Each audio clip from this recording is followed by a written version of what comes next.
Hello, my name is Marcus. I'm the compiler of a collection of therapy quotes entitled 1001 Windmills of the Mind. A collection of quotes taken from what's often called the psychodynamic or the psychoanalytic perspective, which long ago, as I understand it, was referred to by some as philosophical medicine or narrative medicine, helping one to be their own story doctor, narrative medicine practitioner, existential detective, psychological detective, know thyself explorer.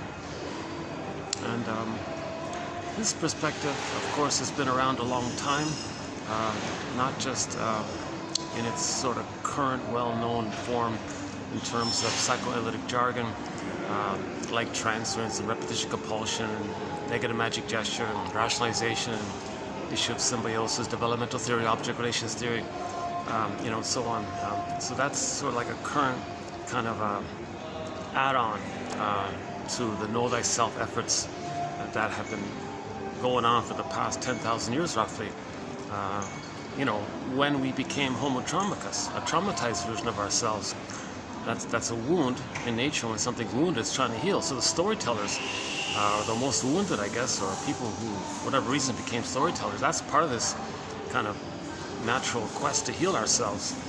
So storytellers came on the scene and intuitively came up with stories, and it was passed down, thousands of years, and then it got watered down and distilled and highlighted, and what was valuable was preserved, and so it kind of got distilled over time. And then those are the fairy tales, the myths that we have. And finally, somebody wrote them down. For example, the Grimm's brothers, finally wrote them down, or whoever, somebody comes along and finally interviews the storytellers and says, we got to write this down. This took place all over the world. So we have anthologies, fairy tale anthologies, mythological anthologies from every place, every culture. And here's the thing, same stuff, meaning same motifs meaning psychological patterns. Fairy tale motifs are psychological patterns. Mythological motifs are psychological patterns. Myths and fairy tales are metaphors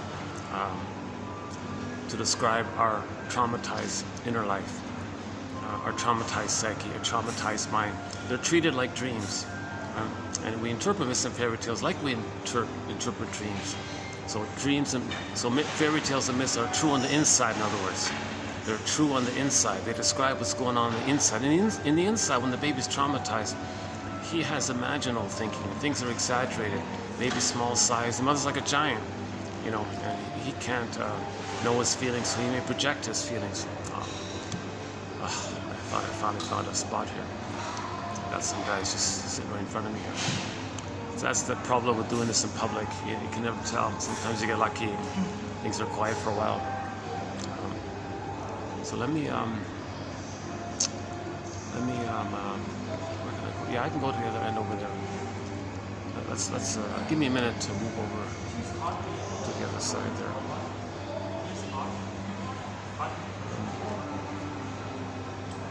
Problems, I don't like bothering those people over there. Yeah, this has sort of been an ongoing issue, doing these things in public. I'm in a hotel lobby at the moment. And it's mid-afternoon, so sometimes it's quiet. Oh, it's getting busy. Oh yeah, I really need to leave. Yeah, hold on a sec.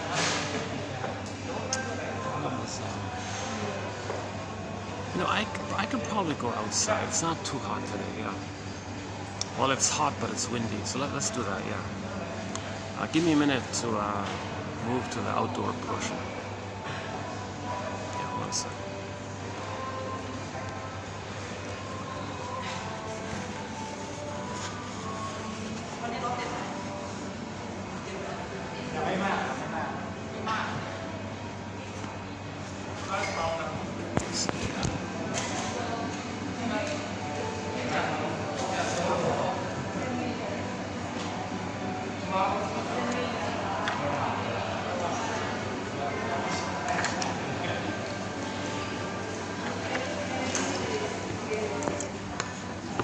We'll be doing, this video will be doing 2737.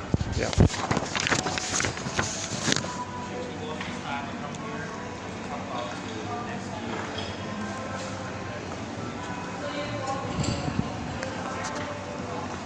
Oh, what about right here? Well, hang on.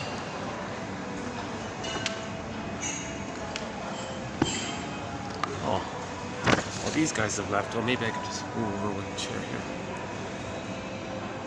Let's try this for a bit then. Yeah. So the know thyself efforts. Alright. So, you know, it's interesting, right? The storytellers. These myths and fairy tales, they resonate and people feel something with them. There's some kind of uncanny recognition. Like those stories represent how we feel, represent what's going on within. But that's called the unthought known. We know it, but we don't think it or perceive it. So the storytellers are trying to describe it with the stories to symbolize and metaphorize what you're feeling. It's like artwork. Like you look at some art, it's kind of expressing what you're feeling. And don't know you're feeling, and someone expresses it, you feel a little resonance there, validation, empathy, you be seen, those kinds of things.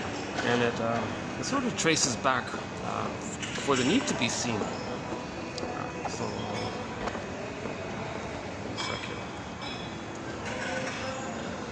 I had all the pillows all set up and everything all. That sometimes happens, you set up everything, and then a minute later, you gotta move it.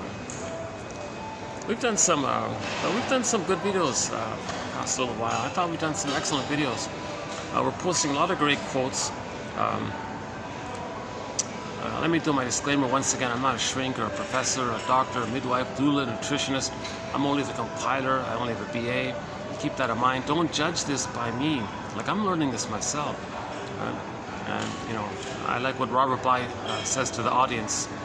Dear audience, thanks for coming out here to listen to tonight's lecture. I'm going to give you an interpretation of a Grimm's tale. Iron Hans calls it Iron John, or Faithful John, another one, Faithful John, or the White Bear King Balamon. I'll give you my take on the story, my psychological understanding of this story here. But whatever I'm going to tell you here tonight, 30% is wrong. It's up to you, dear audience, to figure out which 30%. And forgive, there may be some jargon here. Forgive psychology for its jargon. Oh, just forgive it, please, please, just forgive it. I remember he was pleading with the audience to forgive psychology for its jargon. So that's the issue with, here with knowing ourselves. We know it, but how do we describe it? Rumpelstiltskin, what are the right words, kind of thing. So we're exploring for these words, for formulations, constructs, theories, ballpark approximations, hypotheses, clues, like being a detective, invitations for mutual exploration, brainstorming here. Some quotes are like prompts from which to free associate by, or maybe there's like stepping stones for better ideas, you know, just maybe pieces of the puzzle links to other pieces, and then you get some idea. So that's all this constant effort to validate our experience, so we can have our past experience be captured in a time and a place. That's called laying the ghost to rest. And then the life force that causes that ghost haunting us, the life force behind it, since the ghost is laid to rest, well, the life force is free for the person in the present. So Martha Starks, yeah, she uses this image a fair bit, that if there's too much trauma, then the rider can't ride the horse. The horse is too chaotic, kind of thing. We got to tame the horse, kind of thing. Or we got to make the rider be a better rider. So the rider has to be more skillful in knowing how to ride the horse. So you need a balance between the skill of the rider, that's your conscious ego, and then managing all the pain and life force in the past, the trauma. You see. I still prefer the original image of that. The little boy playing the flute, riding the water buffalo. It's not separate characters. Think of it as a metaphor for a mind, right? So the boy playing the flute, that's our conscious ego.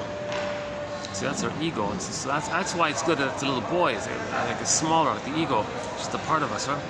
And then we're in kind of attuned, playing music, and we're attuned to the water buffalo, okay? Our embodiment and all the energy and the id and all this, and what's denied, what's repressed. So you got the conscious self and the unconscious self.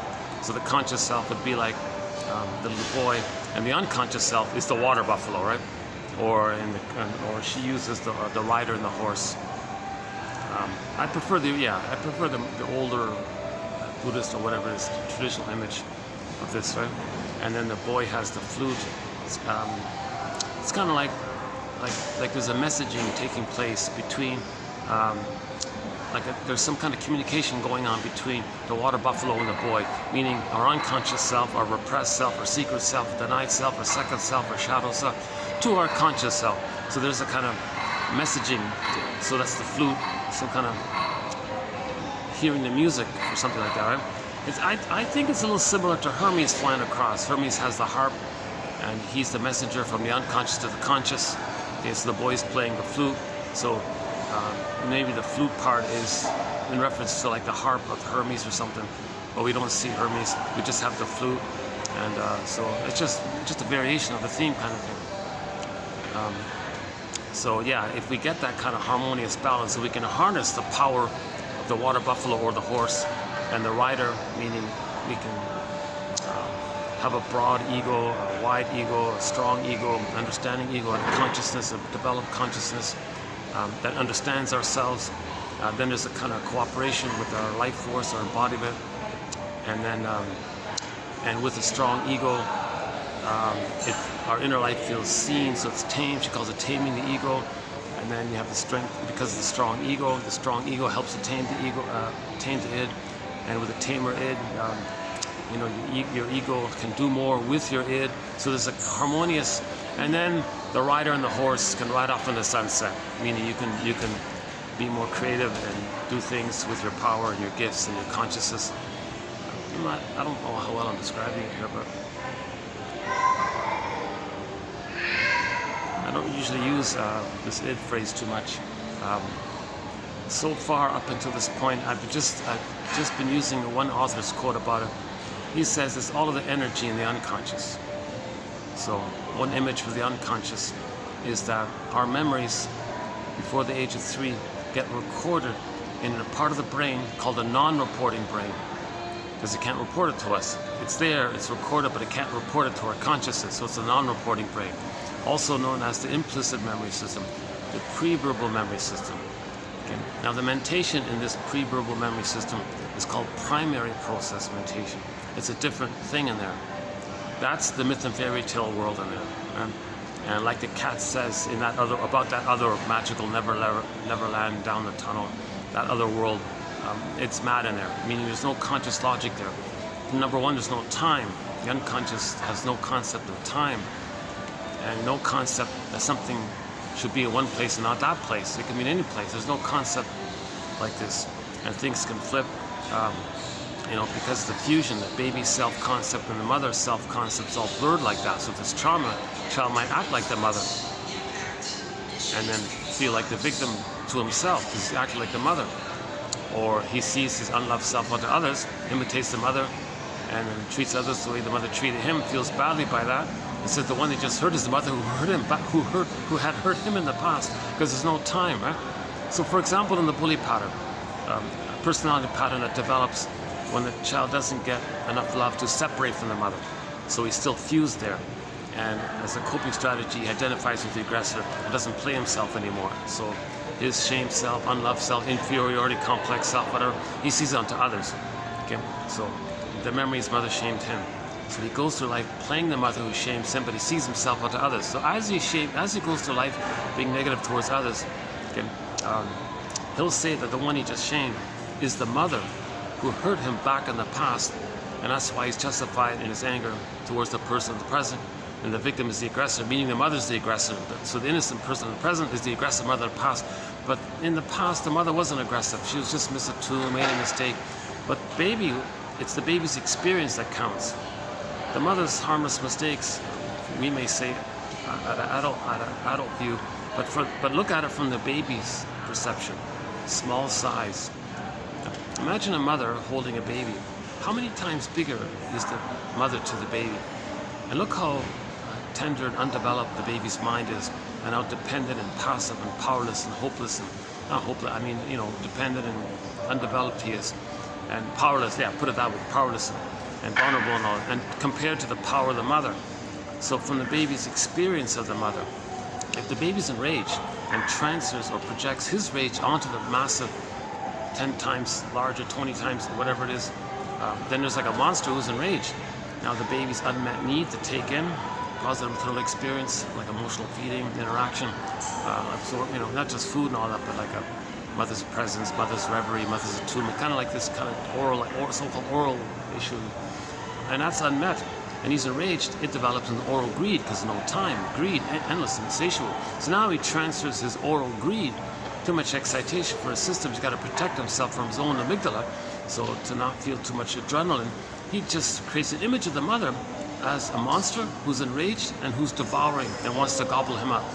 Okay, so one example is the Boar Queen story that Robert Bly and his friend Miriam Woodman likes to tell. Yeah, there's an image of the Boar Queen who gobbles up men and uses their bones as toothpicks. That's a pretty clear image of voracious, enraged oral greed that the baby feels. So the baby feels like a hungry wolf, but he can't experience that. So he says the mother's a hungry wolf. So that's called primary process mentation. Things are wildly exaggerated. And, another example is the baby has paradise with the mother. So he's in heaven, he's in bliss, oceanic feeling, unico, mystical, one with this big, powerful mystery. He's considered to be in the paradise, Garden of Eden, Shambhala, Shangri-La, Avalon, his paradisical place. He has his golden ball, he has his embodiment, he feels present. The power of the mother is his power. He's powerful, needs automatically met. So he's considered to be happy and strong. It's just all him. He's the whole universe, or the universe just serves him. He's so special and important. He's like, the chosen one, thinks he's chosen, or special, or unique. It's called egocentricity, infantile megalomania, grandiosity, the glorified self, the idealized self, the ego ideal, is perfect, supreme, all these kinds. He thinks in those kinds of terms, right? Now, when he's born, he needs that paradise and his specialness and oneness of the big, powerful, ideal goddess mother breast. He needs that kind of oneness to continue. He needs that to continue. So if the mother's nursing properly, he gets that continuation of it. That's fine. Remember, he needs that to continue for 4 to 5 months. Humans come out too early, they need extended paradise. So if the mother is breastfeeding normally, then that's okay. He's in heaven. He's still in heaven. Now if the mother if she slips up, bottle, schedule, not around, confused, unavailable, absent, answers the phone, doesn't want to be a mother maybe, or has bad memories. What if there's some problem there with the mother like this, the baby's going to be enraged at the bad breast.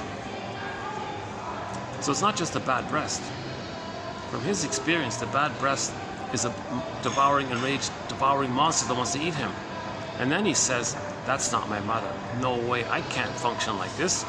If my mother's a monster who wants to eat me, I cannot declare her as my mother. I cannot recognize her as my mother. So he compartmentalizes the so-called splitting idea. So he puts all that into like a psychic bin, buries it, separates it far off in a corner. It's there. He is one with it. That is his true experience. He is being hurt by the bad breast mother, and he's shamed by it. But he can't feel the shame by being hurt by the monster, being attacked by the monster and all this. He's got to do something here. So he's got to somehow really deny it. Okay, that there's a pain so utter, it swallows substance up. Then he goes in a swoon. So he's got the psychic pain, he's got the emotional pain. But the mercy is that the brain will send him endorphins. He'll sleepwalk, he'll be in a trance, dissociate, that's a numbing thing. Now he needs the paradise to continue. So he has like another mother. Either he'll exaggerate the memories of when the mother was good, or just simply hallucinate a goddess. So whatever it is, he's got to make it up somehow, either by exaggeration or just complete delusional hallucination, that his mother's a goddess and he's back in paradise. So that's what he needs, that paradise of the mother. So to get that, what he does is the splitting mechanism. The mother that's hurting him, that's not my mother, separate. He needs a good mother. Oh, there's my good mother. So whatever good is there, he'll exaggerate. Whatever bad is there, he'll exaggerate and separate it. Okay, one author said, the more the baby's traumatized by the mother, the more they're going to think in perfect or forget it, idealize or devalue, everything or nothing. This kind of either or, useful or not mentality. So it's a binary kind of thing. That's where you get your either or thinking, black or white thinking, this kind of now or never, either or types of ways of thinking. We're okay. Yeah, okay, we're okay. All the spots turn out here. Yeah. There's enough noise around me to not bother anybody now. Yeah, I'm having a bit of an off day today, so I might not be delivering this video as freshly as I'd like to be. But, a lot of construction going on. Jesus Christ, it's really talk about relentless. Yeah, Martha Stark will be doing her. She has a thing called relentless hope. I'm experiencing a relentless drilling and hammering and sawing and banging and construction. And Jesus Christ, it's like I'm kind of in a rush to get to leave. I can't listen to this all day, you know. Okay, sorry. Yeah. So there's an example of my not being analyzed. So I haven't been analyzed. So you'll see my anxiety, my little anger slipped out, little Freudian slip like that, right? So I haven't been analyzed. So don't judge the value of this know thyself tradition, know thyself efforts. Not just from the storytellers. It went over to the playwrights. It went over to all those philosophers, those ancient wise sages from the past. For example, Confucius said to his students once, "Dear students, when I'm in a party of 3, I always have 2 teachers. To the one I admire, I learn from him. Or to the one in whom I see traits that I like, I try to study from him, emulate him, think of him as my teacher or mentor. To the other in whom I see traits that I don't like, I search for those very same traits in myself." So way back then, almost 3,000 years ago, the philosopher Confucius was teaching and was aware about projection. We want to be whole. We want to integrate, own, synthesize, healing and wholeness. If you're whole, you're healing. You want to be whole. If you're projecting, you're denying a part of yourself. If a part of yourself, you're saying others have it, then you're missing a part of yourself. So in the healing, you want to own these parts of yourself. Now, how do you be aware of these parts of yourself? Well, if it's painful, you project it. If it's oppressed, you project it to not feel the pain that is within. So if you're saying someone else is this and that and such, well, that's like a mirror, a device. The psyche's attempt to make you aware of what you're projecting. So if you have strong opinions about someone, there's a good chance your psyche's trying to make you aware of there's a good chance that you're talking about yourself, and that's why you're saying it about someone else. Very often it's mote beam, some trivial functions like a hook, and you hang your coat on it, but it's really more about you. Or it's sometimes just a direct projection. The receiver doesn't know what you're talking about. Sometimes there's a crumb of truth, but the issue is to own your projections. That's called shadow work, owning your projections, withdrawing your projections. And when there's a lot of pain, a lot of repression, a lot of trauma, we project a lot. Our anger, our needs for love, that's positive transference. Our anger at the mother, see the mother onto others, or see yourself onto others, see your unloved self onto others. So if you say a lot of shaming, devaluing things about others, you're talking about how you felt with the mother. Chances are, if you're saying some insult term, he's a this, he's a that, you're talking about yourself, how you felt shamed by that mother. And then you can flip it around. You can see your shamed self onto them, and then hocus pocus, double focus, almost simultaneously or a split second later, you can describe your frustrating mother onto the person in the present and say how dangerous they are. They're no good and they're dangerous. So you're talking about yourself. You felt no good and your mother was dangerous.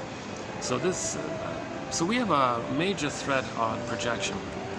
So projection is one of the defense mechanisms. Again, defense, psychic defense. The baby's in psychic, mental, mind, emotional, psychological. He's in defensive mode. Defense. He's protecting himself from the offensive mother. He's got to protect himself. It's defensive. Plus, he's in defensive mode from his own amygdala. First, the mother's hurting him, and then his limbic system wants to send him hormones. He's got to protect himself both from the abusive mother and from his own limbic system that's going to send him that's going to flood him with all these hormones. The limbic system means well. The limbic system is saying to the baby, look, your mother's dangerous. Flee, get out of here. Run. I'm going to send you all these stress hormones so you can run. Means well, but the baby it's as if maybe the baby might say to their own limbic system or amygdala, hold up, mammalian part of the brain, old brain. I know you mean well here. It's dangerous like this. Misattuned mother hurting me, gaslighting me, double binding me. What a threatening mother. Maybe she's psychotic. What a dangerous mother. From the baby's perception, the mother might be viewed as psychotic from the baby's perception. For example, if the mother's using the baby and thinks and expects the baby to take care of her and mother her, she's psychotic. So the limbic system is saying, look, you got a psychotic mother, you better get out of here. Baby might say to his own limbic system, well, I can't flee here. I don't have motor skills. I can't pick up the phone and call for a cab or ask for help. I can't really flee it. And the limbic system says, so you're really like in survival mode. You're like backed in a corner. Well, I'm going to send you more hormones. Well, no, please don't do that. I told you I can't flee. I know you can't flee, but if you're cornered, you're like back in the jungle. You got to fight with the mother. Well, I can't fight with the mother. Well, try, come on. All right, well, with my gums, I'll bite the nipple. And mother didn't work. I'll scream or flail or a little bit or show my distress, my anger. I'll feel it. Maybe she can see it. That doesn't work. Geez, what else can I do? Well, I can enter into fantasy land. That number one, I have the fantasy. Geez, I wish I could just control this woman. If I could just control her, how am I going to control her? She's some giant monster on this tiny little thing with no power, and she's this grand giant monster, 10-story building Godzilla monster. How am I going to control? Well, I got fantasy. How am I going to control? Well, I wish I could just gobble in him. Maybe I could be like a voracious, hungry wolf that's 100 times bigger than her. Just gobble her up, and then if she's in me, I can control her and manage her and make her be. Like you're getting into wild, Alice in Wonderland type of it's a fairy tale around here. So the baby has these wild fantasies that he wants to devour so the baby thinks he has the fantasies and enraged hungry wolf to devour this monster. So what else can he do? Not much else the baby can do, right? He can flee, he can just cry, and have fantasies of wanting to control the breast mother by devouring her, and maybe that's a way to control her. And then if he controls her, maybe he can get her to persuade her or coerce her to be a proper mother and be loving, and the mother's refusing and resisting. What's he going to do, right? So he's got to adapt, he's got to cope, he's got to do something here to protect himself, because if he doesn't do some psychic trick, he'll be flooded with too much adrenaline, right? The adrenal glands will secrete too much adrenaline, and that'll damage his organs, his immune functioning maybe. His organs might go kaput. Someone said it's kind of like in a car, the gas pedal pressed down to the metal, and the brake pedal simultaneously pressed down as hard as it can go. Something's going to go kaput in the car, right? Well, the baby's sort of in that mode, so he's got to protect himself from going kaput. So he's got to trick the mammalian part of the brain. Hey, mammalian part of the brain, I got to trick you here. What do you mean? Well, you mean well, I get that.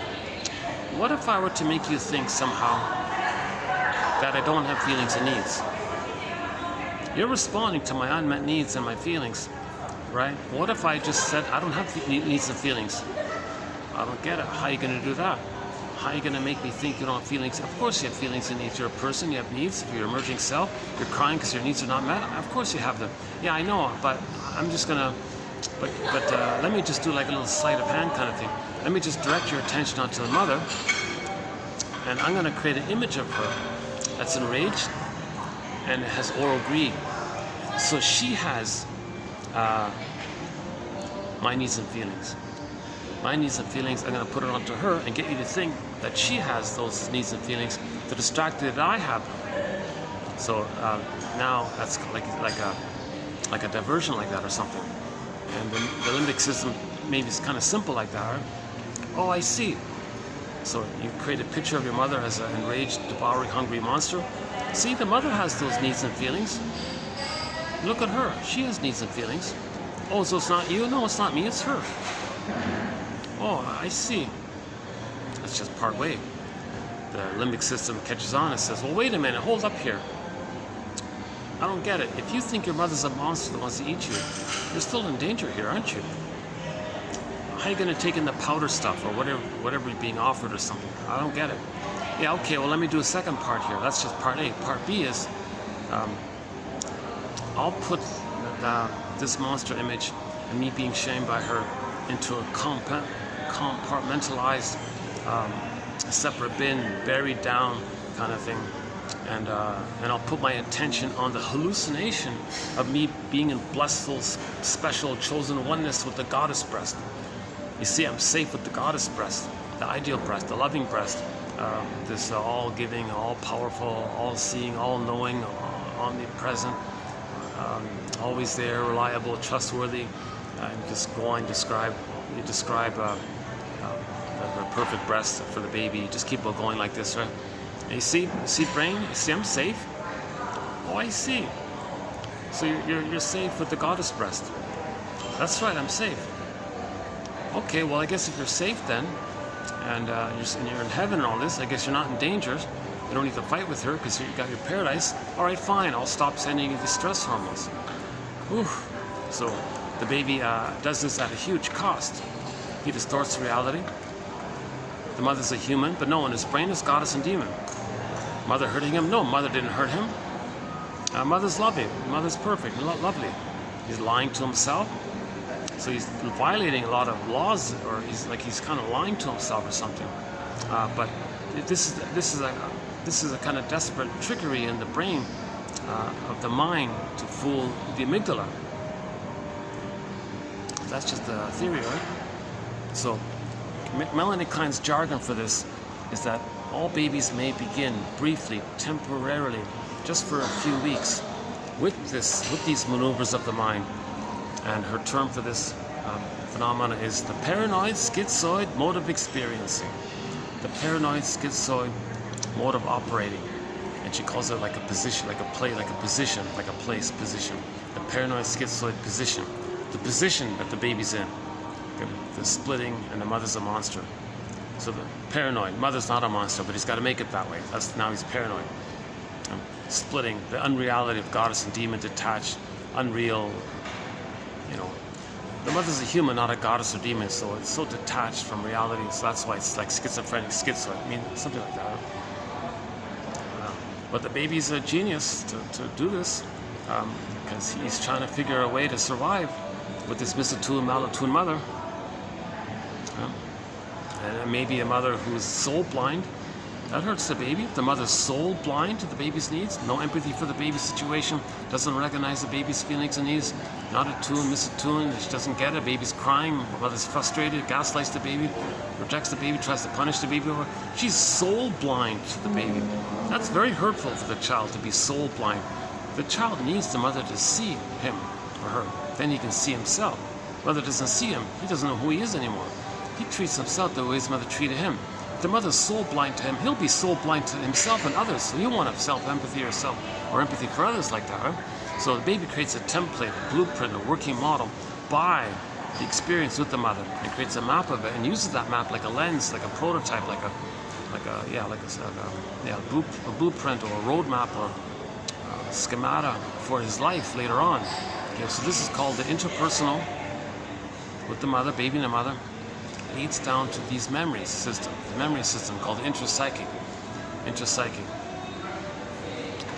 Self-impression in relation to the other impression, but maybe it's got a fragmented, bury and flip and denial. So there's a whole kind of thing going on, right? With his memories of the trauma with the mother. He records it, implicit memory system. Okay, it's called amnesic memory. It's the unthought known. It's known, but he can't think it and know it, but it's there. So he creates an intrapsychic blueprint, schema. The common phrase is schema. He creates a schema of his experience with the world. The baby's first world is the breast mother. The breast mother is the whole world for the baby. Play Barry White's song, "You're my first, you're my last, you're my everything." If there's trauma, that's why. Because later on, when someone reminds them of the mother, they're going to sing that song. They're my everything. Because it goes back to the time with the breast. The breast was everything for the baby. Now, normal development. Okay, so hang on. Let's back up a sec here.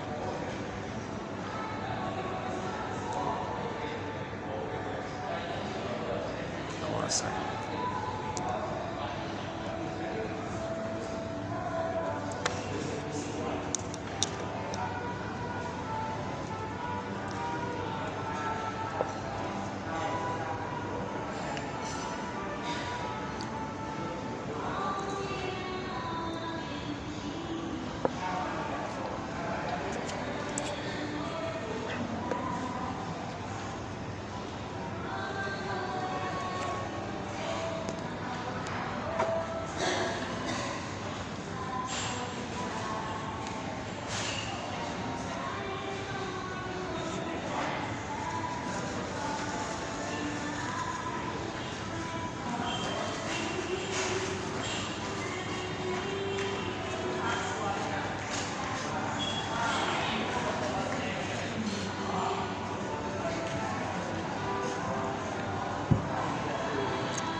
The interpersonal leads to the intrapsychic.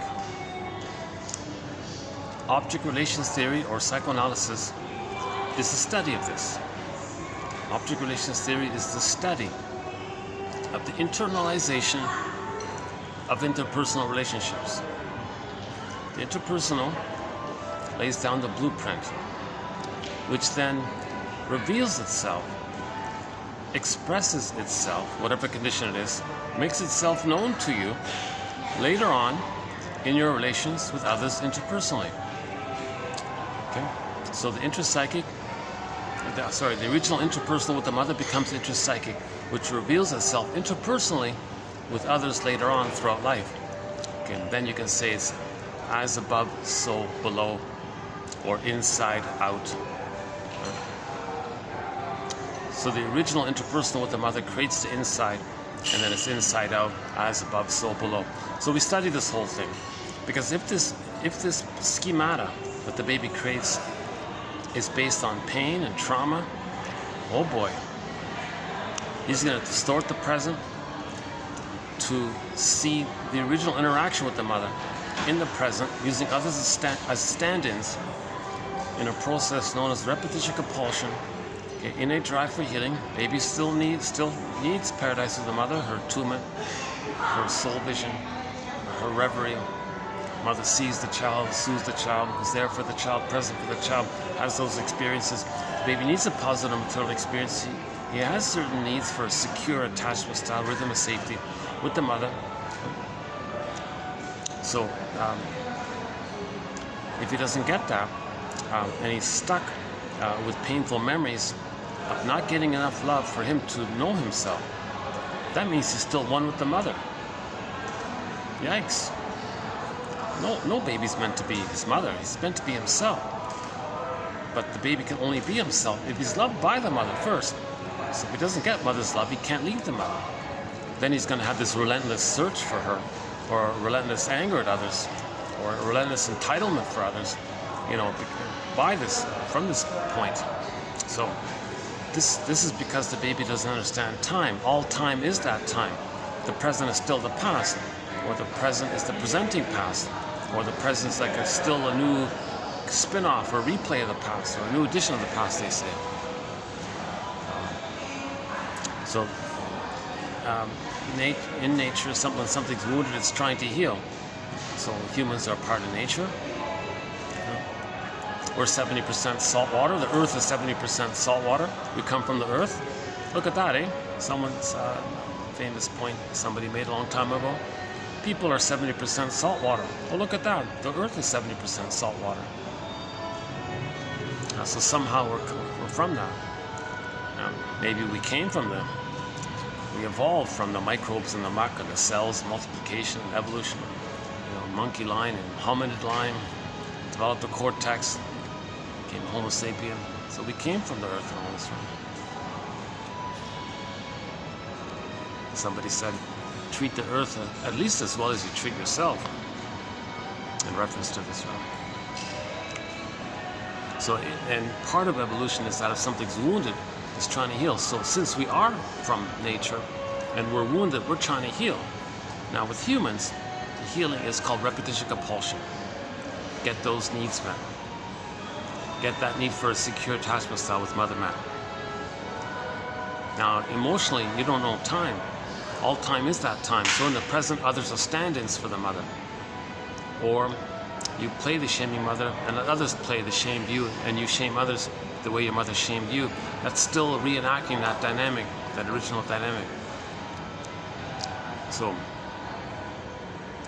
it's called an inner conflict. Okay. The baby had an emerging self for a selfhood that would appear, his psychological birth would appear, his authentic, word of the year for 2023, authentic.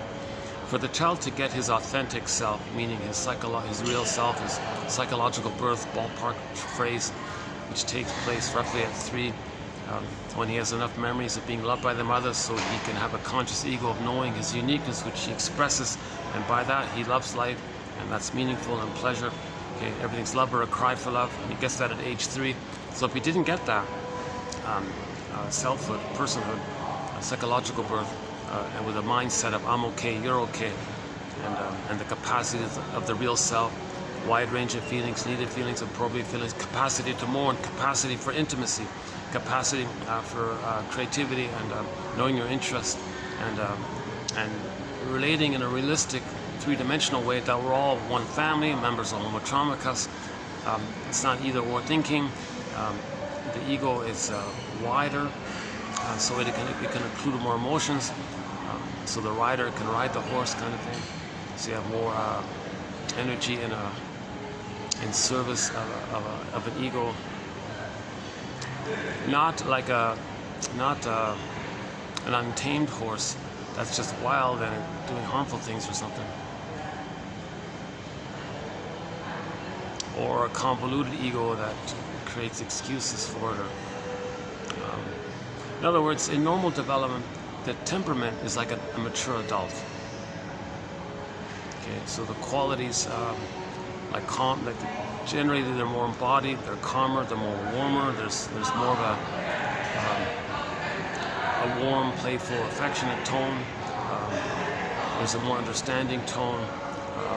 They're not bitter, stingy curmudgeons and angry and fly off the handle easily. And they're not Johnny one notes or knee-jerk reaction all the time. They're more considerate, more reflective, broader. Looks like a good judge, maybe more like a good, reasonable judge or something like that. Maybe more in that kind of area. The temperament is more in the quote-unquote more human side of being human. So there's gratitude, there's reparation, there's empathy, there's soul sight. There's recognizing that people are in cry for love mode. Everything's love or a cry for love. So you recognize they're in cry for love mode. How are they crying for love?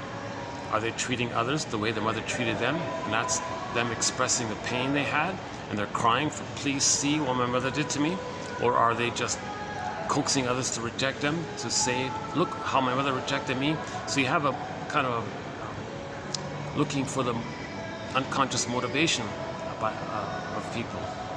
Don't like so-called the latent behind the manifest, like the underlying motives for the behavior. You look for that like a detective.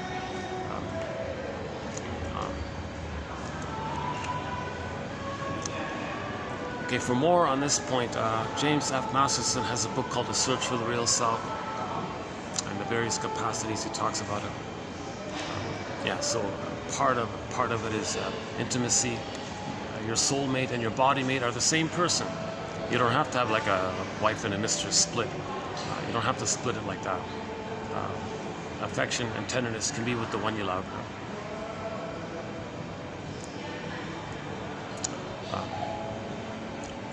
You don't have exaggerated projections that your partner in the present is either too engulfing or too abandoning.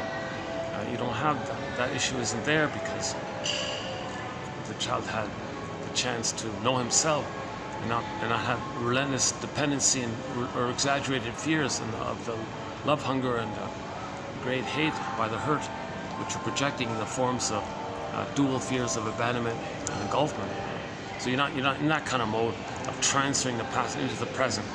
So in adult development, I mean, the I'm okay, you're okay psychic structure, the love is considered not gamey or not tricky or passive aggressive or punishing or a little battle there. There's a more of an open sharing and a willingness to make I statements, and that's intimacy like that when you know each other more.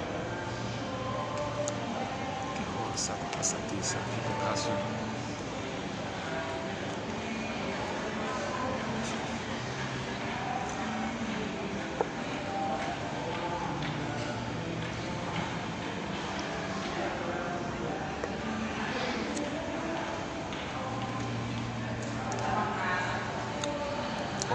A tour bus group just arrived in. Might be a bunch of people coming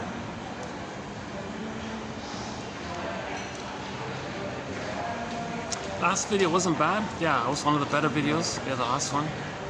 Done at the other hotel at the opposite end of town.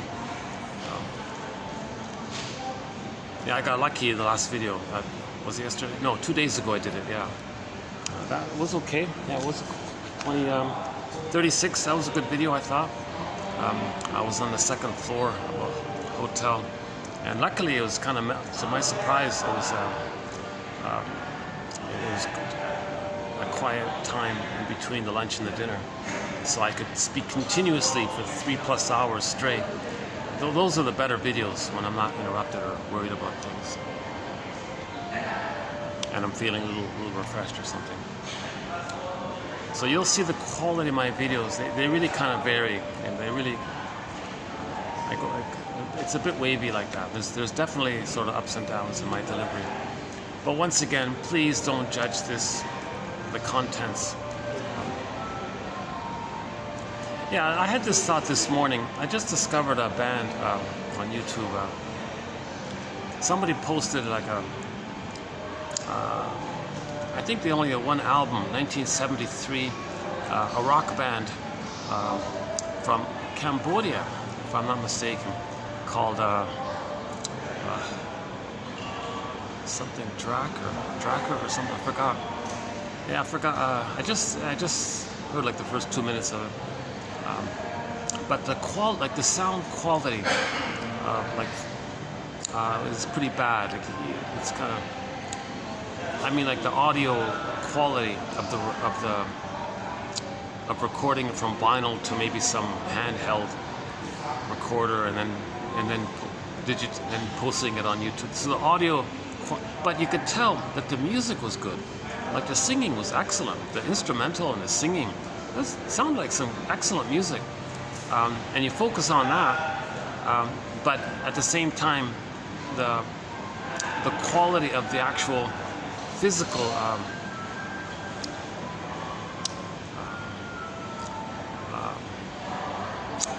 like the hush sounds and the hiss sounds and the little gaps and the little lack of sounds, like there's like kind of a gaps and faults in the physical recording, but I could tell, despite the mush in the background, if you isolate it, so to speak, that was excellent singing. I thought, oh my God, I thought to myself, I look forward to listening to that album tonight. It was a 73, they called it psychedelic rock, 1973 Cambodia. I thought, she was excellent. Oh my God, what a great voice. Instrumentals were kind of, it was there. What a fun album by the sounds of it. And I thought, I'm not going to judge her and the band by that recording. By the delivery, yeah, by the delivery. So the delivery of her music was faulty, but the quality of the music, the band, the songs are excellent. I kind of feel like that's kind of like this. These quotes are excellent, like that band, I think. But my audio recording, yeah, my audio delivery recording is kind of mushy and messy and all that.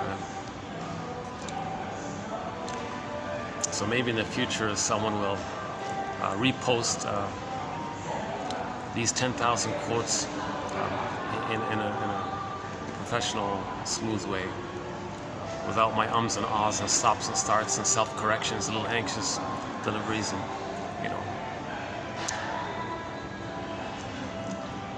my long pauses. And sometimes I get lost in thought a little bit. So that's why I keep saying, yeah, just post the link, just post the more, go to the more link or a see more link or show more link or whatever it says on your thing, and you'll get on average 10 quotes. So on each video you'll get 10 quotes. So today, for example, what is it today? Let's see. Okay, so today we got what, 1, 2, 3, 4, 5, 6, 7, 8, 9, yeah. Okay, 9, yeah. So that's average, right? Yesterday was 10, before that was 8, before that was 12, today it's 9. So on average there are 9 quotes in each video. My sincere hope is that 1 out of 10 will click, will be helpful or of interest. Write it down, make a note of it. We have 1,000 videos, so if you find 1 in each of the videos, 10,000 quotes, right? You can create your own customized, personal 1001 Windmills of the Mind. Your own collection of quotes from psychoanalysis. That'll be encouraging, that makes little links. And then you kind of leave it alone, so to speak. Refer to it, update it, whatever, but don't push yourself. Just try to understand it cognitively, intellectually. Just try to understand it, the positive intention of the author, what's he getting at. Just keep it like that and leave it alone. Spontaneously, it may trigger the innate healing. So the image is a bird first makes a nest, and then there might be an egg. Let's say inside the egg, a bird opens up, and there might be new life, new potential, right? Feeling, new feeling, new emerging. Right? So the image is in a fairy tale, in the forest, things are calm. The protagonist is facing the unconscious. It's kind of still like that. A firebird lands. You hop on the back of the firebird. Some of the feathers are flopping around. Now this vibrant, alive, gold, flame reds, and vibrant, full of feeling. The firebird, yeah, the phoenix, whatever. You hop on the back and you ride the firebird and you fly off. That's a metaphor that you're coming into yourself, like your feelings are riding up into yourself, kind of thing. So we want to get the intellectual insight to eventually leave it to allow the possibility for that to translate into emotional knowing. There's the healing, when we get the emotional knowing of the quote. So these quotes, you might go, okay, interesting, and usually it kind of like that. But when you feel safe and it clicks, then there's a knowing of, I know it, I feel it now. So you want to get the emotional knowing. That's getting back. That's the basic idea, right? So psychoanalysis looks for an egg in a basket that's missing. So first weave the basket. So these 10,000 quotes are kind of like weaving a basket. These quotes are also giving us a lantern in the unconscious. So in the unconscious, dark, we don't see it, shadow, right? Metaphor like in the forest, dark, unknown, mysterious things. You need a lantern. When you're walking in the forest, you need a light, you need a lantern. In the dark forest at night, you need a lantern. These quotes are like a lantern, giving us night vision. Night vision. We need night vision.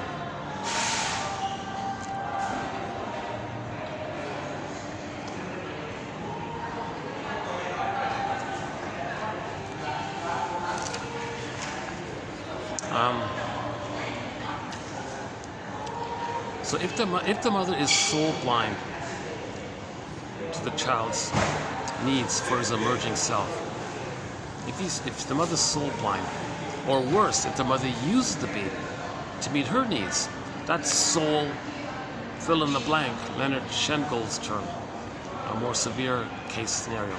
What does the child do then? So the child has an emerging self, it's emerging to his authentic self, is trying to emerge to it, but he has needs for it. Needs are for a secure attachment style. So the needs are for his identity. Authentic self is his identity. So he wants to get his authentic self, his identity, his individuation, whatever you want to call it. His psychological birth, his personhood. His I'm okay, you're okay. I feel, therefore I am. This is embodiment, his psychological self, his ontological self, his sense of self, etc. So that's all kind of like emerging like that. He needs a secure attachment style. That's a need. Now, whenever we talk about needs, as fast as lightning, link it to feelings. So F and N are together. F and N, feelings and needs, are together. So just back up a sec. Just in basic terms, when a person's needs are met, he feels pleasant. Needs and feelings. Needs and feelings. You have a need, it's met, you feel pleasant. If the need is unmet, you feel unpleasant in some form or another. So the point is, feelings and needs are linked. So if the baby's needs for a secure attachment style, for an extended paradise, okay, for a maternal holding environment, let the music play on, mother's attunement reverie, okay, a lot of this depends on the child's ability to form a nerve line with the mother. When he's suckling, the nerves in the child kind of sink in with the nerves, like from the nipple, breast to the mother, going to the mother. There's like a cable there. So it's a continuation of the flow that took place in the uterus. Baby, cord, placenta, mother, mother, placenta, cord, baby, baby, cord, placenta, mother, mother, cord, placenta, baby, do, re, mi, 1, 2, 3, A, B, C. And it kind of has like this little flow like that, right? And so it's smooth and it flows and things are easy going and a little rhythmic there like that. Some people think there's even like a musical quality to it, right? Francis Mott thinks at the blood flow, the 3 veins in the cord, one that goes straight down that feeds, and the 2 that spiral up, that sends up the baby's waste elimination, and you got the 1 straight down, the 2 that go up. He thinks that corresponds to the prototype of like the movement, and then you got the notes on the scale. He thinks there's some kind of prototype that the baby's hearing some kind of melody by this. Plus, there's a kind of like a pulsing of the cord in general. That might be like the bass line. Plus, the mother's heartbeat, there's like a drum line. So like later on, when we hear a drum line, drum beat or something, it may uncannily remind the person of when they heard mother's heartbeat. Okay, bass line, okay, mother pulsating near the cord, any kind of melody in a song to that prototype of melody with the blood flow in the cord. Okay. So when we hear music in the present, it may trigger that time in paradise, when we were in paradise, in the uterus, when we were in paradise, had our golden ball and felt one with the big powerful mystery, unico mystica. So we were in heaven, right? Had our feelings, times were good, we felt important and strong and safe. So music in the present may trigger uncannily that time in the uterus when we felt very happy. That's why we love music, because it triggers that time when we were in the Garden of Eden. Grassi calls music the master emotion because it links us to when we had our golden ball, i.e. all of our emotions. The I feel, therefore I am. The child has this I feel, therefore I amness. Okay, assuming the child's needs for a welcoming womb, a normal womb-like womb. In other words, the baby doesn't experience prenatal distress syndrome. Mother going to a heavy metal concert, drinking, or taking codeine and a Tylenol, they said, yikes. Or the mother fighting with her husband or something, or any kind of shock, situational shock trauma. So assuming there's no prenatal shock trauma or prenatal distress syndrome, or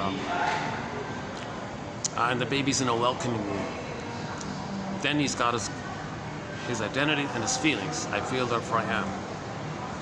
Now the feelings with his identity, if he has his identity, he has his feelings, okay, a symbol for the feelings part of it. The body part of it is the polar bear. The feelings part of it is the golden reef. Or in the Iron John story, it's the Iron John, the wild man, the powerful wild man, and then you got the golden ball. Okay, so So for the feelings part, it's the golden ball. It's vibrant, alive, radiant, like the sun animates the radiance. Now, the feeling self means a wide range of feelings, needed feelings, appropriate feelings, aliveness of feelings, etc. So the child has this whole range of feelings, right? So joy is the main driving, animating baseline emotion, right? And he can feel a little kind of a tenderness or a gratitude or some kind of prototype of gratitude or some kind of pleasantness of his needs getting met. And maybe there's a playfulness in there or some little happy little playful surprises in there or anticipation of things to come, or his emerging self experiencing that he's safe and he's going to discover who he's meant to be and his uniqueness. Maybe there's a kind of a natural pleasure that he's on course or something. So he's got a wide range of feelings. Right? And maybe if there is a moment of disappointment, maybe he can allow a little sadness, and that'll then mother makes the adjustment. Then joy can come back, right? So he can even maybe he can tolerate a little sadness, disappointment or something, as long as it's not too much. Oh, what's this? Oh, today's event. Oh, okay. So let's forget about the 4th floor. There's on rare occasion I can use the lobby space by the elevators on the event floor, but if there's no function. But I see there's one there. Oh, there's 2 events. There's 2 events. Nice hotel, nice event. Oh my God, this is a really nice hotel. This is sort of not like right in the core of the touristy areas. It's slightly like a partial residential kind of area.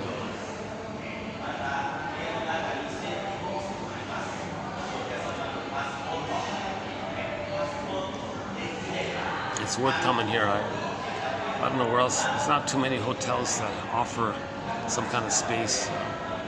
You know, most hotels, the lobby is quite small and it's packed. It's very rare to find something really spacious like this. You know? I've only got two places actually. 1, 2. Yeah, I've only got 2 places really.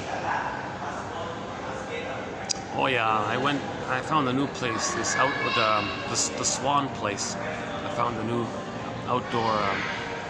Like an outdoor section of a restaurant, and they got a swan in the pond there.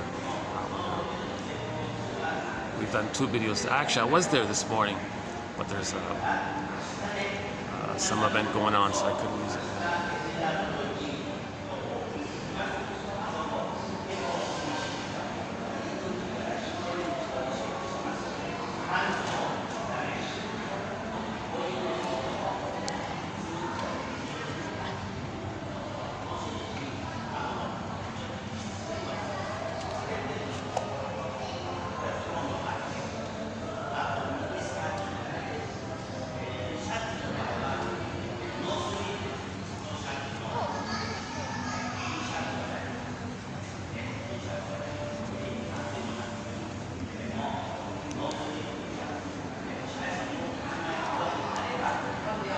So let's see. Hold on a sec. Oh, the battery's. Oh, hold on a sec. Hey, let me reboot this battery thing. Yikes! I'm glad I checked. Jesus, eh? If the video shuts down due to a battery issue, I lose the whole video. Hold on a sec. Let me reset this thing. Hold on a sec. I've lost several good videos because of this issue. So as a result, I got this little battery booster pack thing. I gotta make sure to reset it sometime, once in a while, to make sure it's charging. Yeah. Let's see. Okay, it says 9% here, so let's see if it's working. Also, all this time, it's still at 100. All this time, I wasn't using this for some reason. Yeah, once in a while this happens. Oh, hang on. Let me unplug it. Last time, let's unplug this. Does that work? No? Let's unplug it here. 1 second.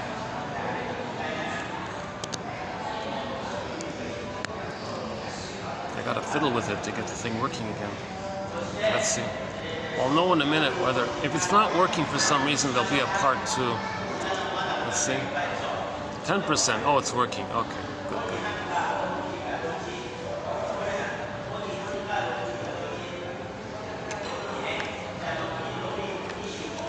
Just back in my pocket here.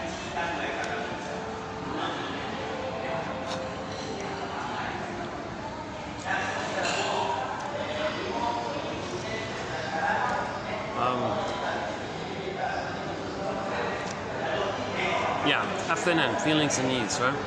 So if the baby's needs for a secure attachment style don't get met, so the pleasant feelings won't be there. Okay, so that's the golden ball going down the well. Okay. The character's joy and sadness in the Disney film Inside Out getting zooped away. And what was left of the console in that film? Mainly anger. So if a person experiences a kind of constant anger or grudge or chip on the shoulder, grievance collector, injustice, that kind of, if anger is sort of like the main driving emotion for a person, that's trauma. Okay. So if a person is experiencing a kind of a hostile personality or something, like the curmudgeons and the Grinches and the Scrooges and all these characters, or at any age, even younger ones, whatever. That means joy and sadness got zooped away. Now, why did joy and sadness get zooped away? F and N, feelings and needs, because the needs weren't met. If the needs aren't met, joy and sadness get zooped away and anger's of the console. So one self-help scam was people paid money to some seminar thing or something, and they said, "Oh, everybody here, just take a pillow and just beat the table or whatever it was. There you go, take your money. Feel better for the moment?" I don't know, do I? They took the money. It's not about that. It's about consciousness. A true self-help seminar would make you conscious of why the person's angry. The person's angry because the need for a secure attachment style wasn't met. That's why they're angry. But if they're not conscious of it, it's useless to beat the pillow. You're just acting out. It just keeps you unconscious. The healing is you got to be conscious. So anger is there because the need wasn't met. Actually, a self-help author named a guy named Marshall Rosenberg, the NBC, the guy who writes, he's got this one book called Language of NBC. That's sort of his main sort of tagline, his main mantra. Anger is an expression of unmet needs. So the baby's needs didn't get met. The pleasant feelings zooped away. Joy and sadness zooped away. Then you see fear, anger, disgust at the console. Now fear, as mentioned earlier, easily gets overwhelmed. You can see in the Disney film, anger, beats Mr. Fear, because the fear is too weak. The baby can't flight. The fear is too weak. The baby has no motor skills. He can't run. So anger is sort of like the main kind of thing. Disgust was mainly about the physiological area of distaste and dis-smell, because in the survival animal area, right? So when joy and sadness get zooped away, that means the more human side of being human gets zooped away. And now you're in the survival mode, the amygdala, the limbic system, the old brain, the reptilian brain, right, the cold brain, whatever. This kind of either-or thinking. And the mentality there is pretty simplistic. Number one, who cares, useful, great, exploitation, part-object relating, okay, warmth, care, tenderness, affection haven't entered the psychological picture. And they demean vulnerability because it was demeaned in them. They become the aggressive mother. They indistinguishable, and so the main emotions in the survival mentality, the traumas before 18 months is grandiosity, hate, greed, envy, spite, vindictiveness, schadenfreude, because they can't mourn. There's denial, sour grapes, contempt, with the slogan, who needs them anyways, because they can't mourn. Again, the ability, the psychic structure required to have the capacity to mourn is, I feel, therefore I am. If there's no amness, how can there be sadness? there's no amness, there's no feelings in the realm of the human side of being human, from joy to sadness. It's just anger that counts. Anger's not like a feeling in the category. So the feelings have like two categories of feelings. The feelings of our humanness and our identity, the range from joy to sadness, and that affection and tenderness and being an elder to care and creativity and knowing your interests. And this whole, you feel badly for making mistakes, you want to repair, you feel better. This whole kind of quote-unquote more human side of being human. Okay, that's like one broad category of our feeling life. It's called the feeling self, right? This other area that's related to the stress response of the amygdala, the fear and the anger, that's like more of a physiological area. We still call them feelings or emotions. Some people say they're the emotions. And, so there's a whole. So there's the feeling related to the feeling self, and there's the feelings related to the survival self. Okay, so. Or you can say the feelings related to the survival self and the feelings related to the thriving self, the thriving one. Not as a continuation of the survival, but the thriving of your expression of your true self and your interest in love and loving life, that area. Some people say if you're aware of your feeling, that's called a feeling. But if you're having it and you're not aware of it, that's an emotion. A whole discussion about this, right? It's amazing, eh? We have emotional illiteracy. We don't even know about our own feelings, really. That's a sign of trauma. When joy and sadness get zooped away, we don't know they're there. That's called emotional illiteracy. Alexithymia, no words for feelings. We're afraid to know our feelings because when you know your feelings, you gotta acknowledge the need underneath that was unmet. That triggers the pain of the original time the baby had the need and the pain around it. So we're afraid of that pain, so we don't want to know our feelings and needs. It's called emotional illiteracy, or affect phobia, phobia of our feelings, etc.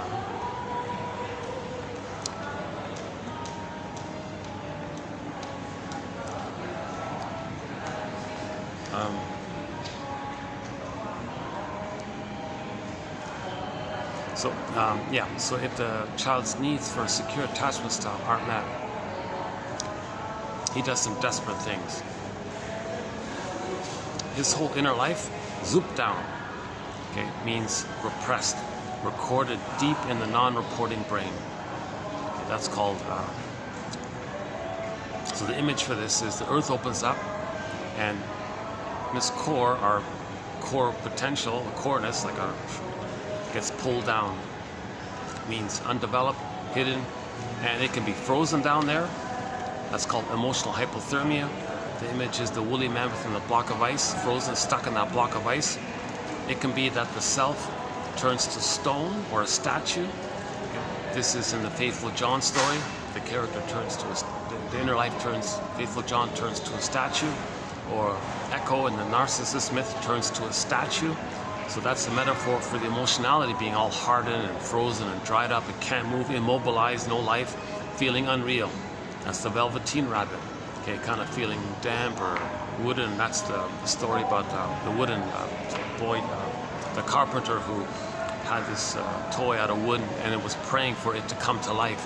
So the person feels unalive, unreal.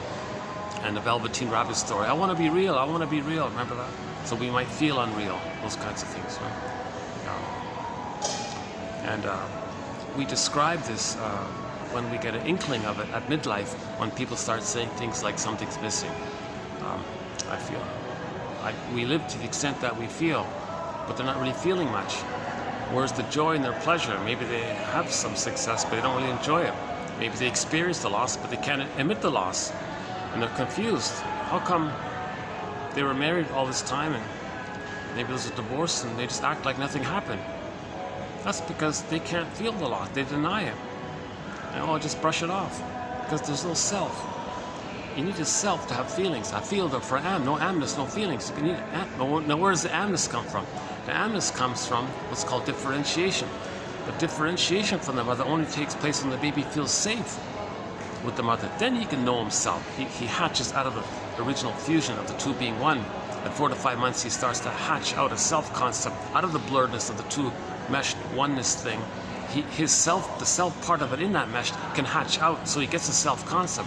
When there's a self-concept, that's like having a floor for sadness to stand on. So the character sadness can like stand on a floor. That's called different.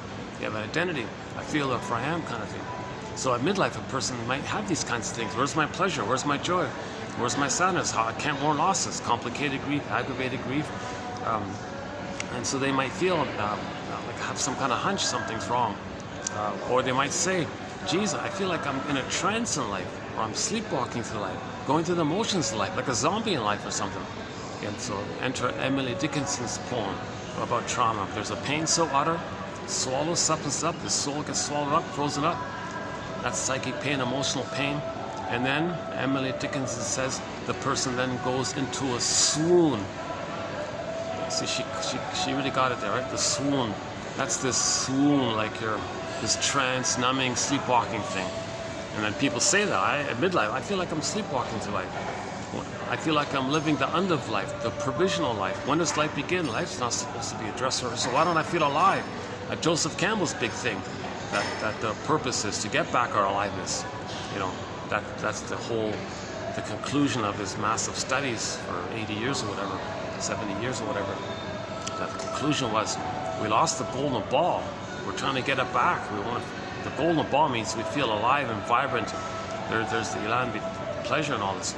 But to have the golden ball, the feelings, we got to have differentiation, the embodiment. The embodiment, that's the polar bear, and the image is the polar bear and the golden reef. So in the story, in the last video, there was a picture. The hotel had a toy polar bear for winter season's decorations. It's funny, eh? I'm in a very hot tropical place, and they got a polar bear in the hotel, right? And some penguins, yeah. I'll go to the last video near the end. At the very end, you'll see the hotel's lobby decorations of this nice polar bear and the penguins. Makes people cool off or something.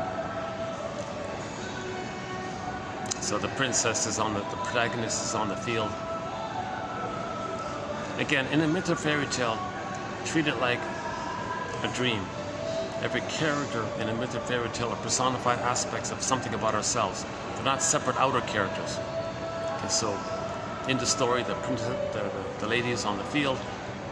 In the distance, she sees the polar bear kind of in a playful mood, rolling on his back or something, just rolling around a little bit, and he's tossing this golden reef around, twirling it like it was like a pizza maker, like a pizza dough maker was making pizza dough or something. He was just kind of playing with it or something. And so it was a happy scene. It was a happy scene. She approaches the polar bear gently and says, "Hey, Mr. Polar Bear, this golden reef thing that you got there, it's so vibrant and alive and so delightful. It sparkles like this, like wow. I like it. Come on, hand it over." Polar bear says to her, "Well, it's not that simple. We're a package deal. We go together. I feel, therefore I am." So the polar bear is the embodiment, the amness, feeling embodied, metaphor. And if you have the embodiment, the polar bear, then you can feel the vibrancy of the aliveness. So she had to accept that quality, right? And the story goes from there, kind of thing. Similar to Iron John's story, the golden ball is in a cage, and the Iron John character's in the cage, right? So the embodiment is locked up, frozen up. Yeah, like frozen, petrified, stuck, locked up, whatever. And the golden ball is in there. And then, and the protagonist needed the key. Where's the key? It's under mother's pillow. Meaning the reason he feels stuck and locked up, so to speak, emotionally stuck, unfree, emotionally unfree, right? Lack of emotional emancipation. The horse can't go anywhere, the person can't go in his life. Because the mother used the person as a baby to meet her needs. So under her pillow, it's dark. Under the pillow is dark. That's like her shadow, her unconscious, image of the unconscious. And the key is there, under her head. So she's not even aware of it. That means she used the baby to meet her unconscious needs, her unconscious agenda. The baby's linked to that. And that's why the child's second. Okay, maybe I can. I don't want to bother these people here. So why don't maybe I can go up to the 6th floor. I think it's cooled up a bit. Let's see what time is it again. The battery 23%. All right, 340 here. Yeah, it's starting to cool off. Yeah. Yeah, give me a minute. I should be able to continue outside. Actually, it's nice and cool over there too, right?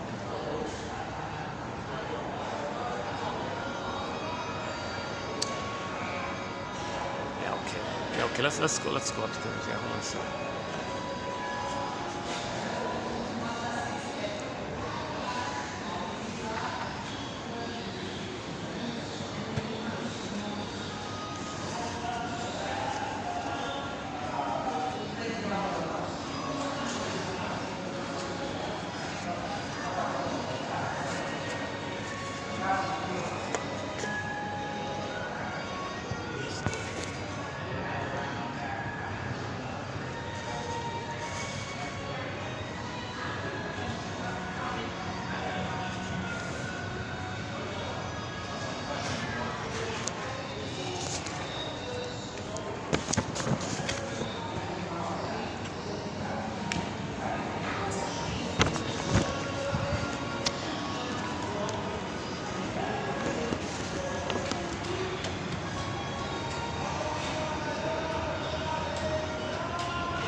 Oh, it's a New Year party for some company. Oh, it's a company.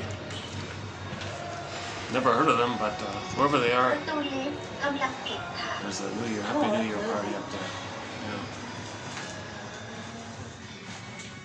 Yeah. So we're posting this in the year 2023 here.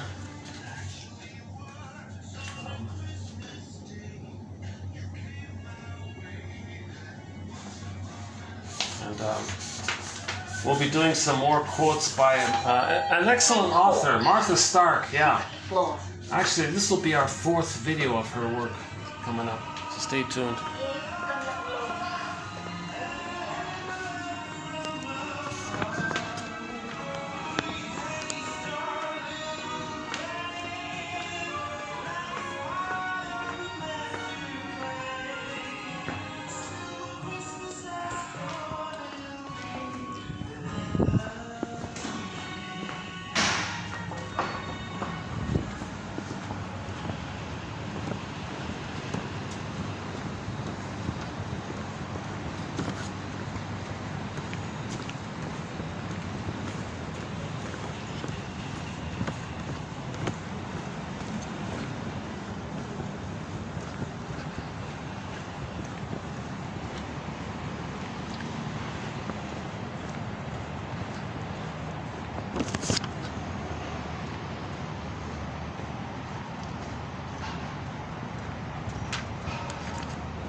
It's still pretty hot, yeah.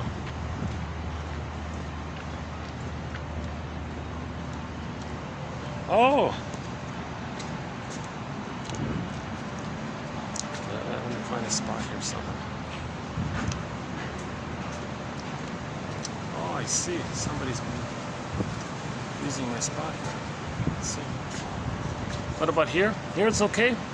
Is the lighting okay here? More or less?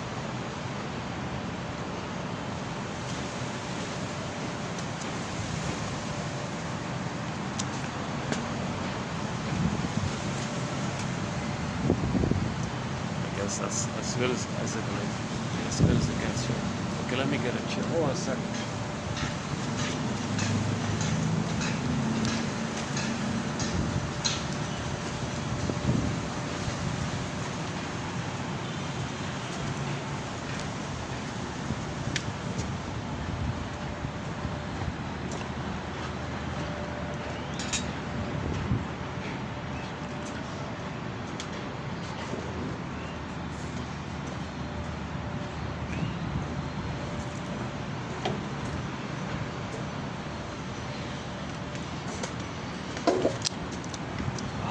of all these disgusting ashtrays here. Hold on a second.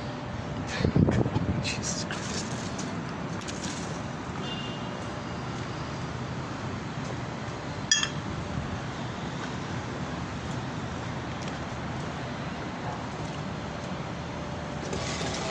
Yeah, we don't have a thread on smoking. Yeah, that's too bad.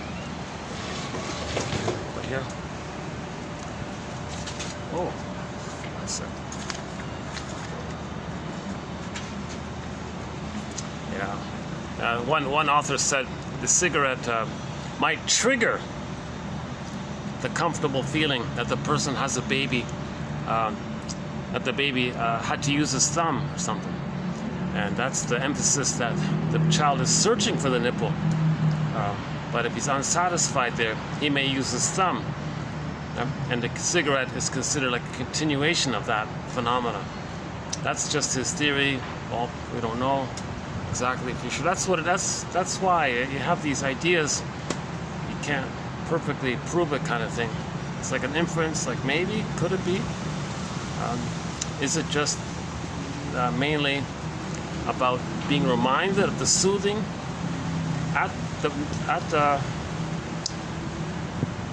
well, his point was, if he was satisfied with the breastfeeding, they wouldn't be smokers, right? But he was unsatisfied with the breastfeeding, so he used his thumb, and the cigarette's just a continuation of it. That's his theory.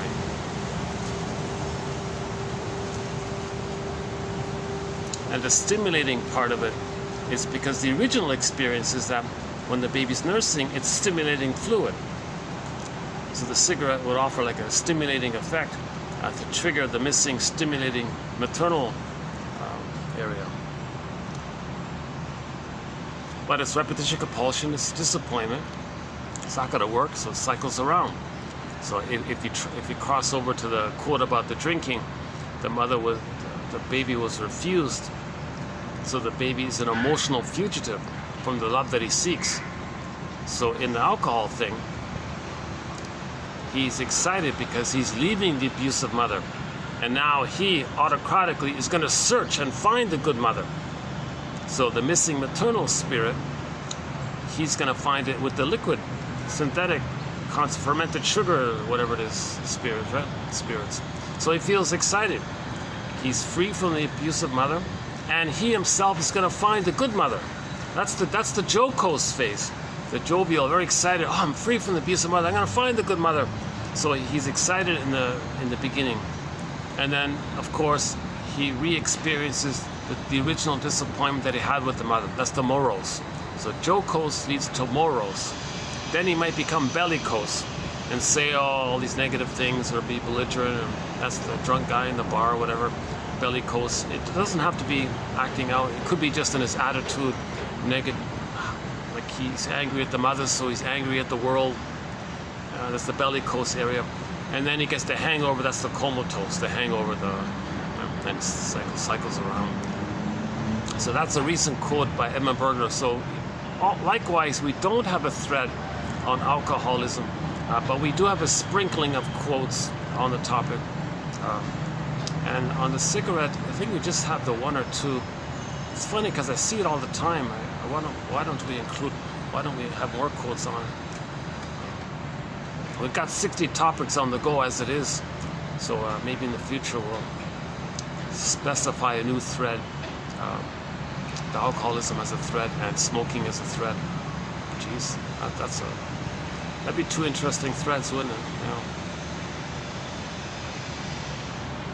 Woodman says about the alcohol is, the spirit, maternal spirit was missing, so they look for a symbol of maternal spirit, the spirits. The alcoholic spirits as a symbol for the missing maternal spirit. It's a disappointment, like the original disappointment. So you're still attached to the refusing mother. That's emotional masochism. So it's self-defeating to drink. Right?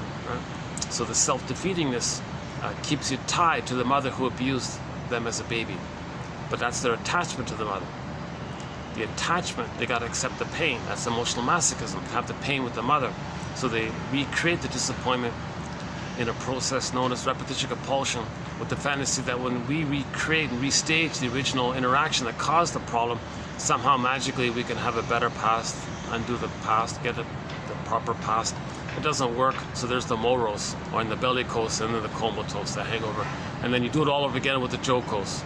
Yeah, so jocose, moros, bellicose, comatose.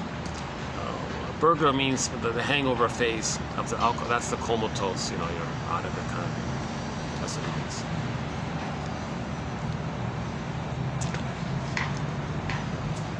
Oh yeah, it's pretty good. Yeah, I should have started here. Yeah, here it's okay. Not too hot today. It's okay. As long as there's shade and a breeze, I can handle it. You know, it's still, you don't see it, but it's with the heat index, it's still like in the low 40s or high 30s, somewhere in that area. It's usually like 34, maybe 35, but with the heat index and humidity and dust and all that, whatever, it feels much hotter.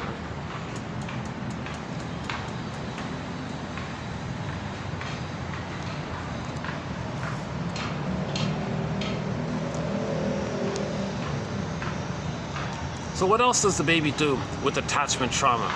Oh yeah, so that's what we're talking about. We're talking about attachment trauma, relational trauma, interpersonal trauma. Okay, it's called an emotional trauma, emotional stunted development, arrested development, developmental arrest, stunted development in the emotional life area. So this whole inner life area, okay, flat, unreal, frozen, petrified, turned to stone, numb, etc. So there's the famous split, because the person has this emotional arrested development, but other parts can still develop. They can still get 10 PhDs, 10 weightlifting medals, 10 awards, 10 prizes, 10, you know, whatever. They can still develop in these other areas. That's the funny thing, right? But they might say, so what? We live to the extent that we feel. So that's the realization of this, so what, is roughly at midlife. It's part of adult development. Part of this adult phase of development is that we're trying to integrate, we're trying to reclaim and re-own and resynthesize.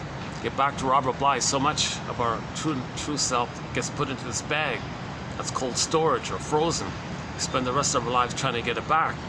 Okay, it's called resynthesis, reintegration. Okay, so we don't want this fragmentation like this. We want to feel again.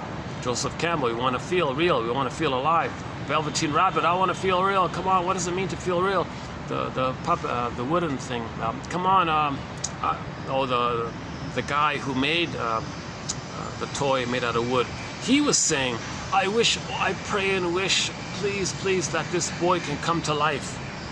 Metaphor that we may feel this. We have this yearning to come back to life. Joseph Campbell again, right? Come back to life. We want to feel real. That's the whole thing that we're looking for. We're searching for this thing, right? Odysseus is searching for Penelope. First he's got to get home. That's Ithaca. Then Penelope is reunited, right? So that's called the hero's journey. The second journey, the midlife audit, the midlife examination period, the self-reappraisal period. Oh, some kids are coming. Oh, some little kids are coming down. Okay, hold on a second. So, oh, you turned around. Okay, good. Okay. I got the pool on the other end there.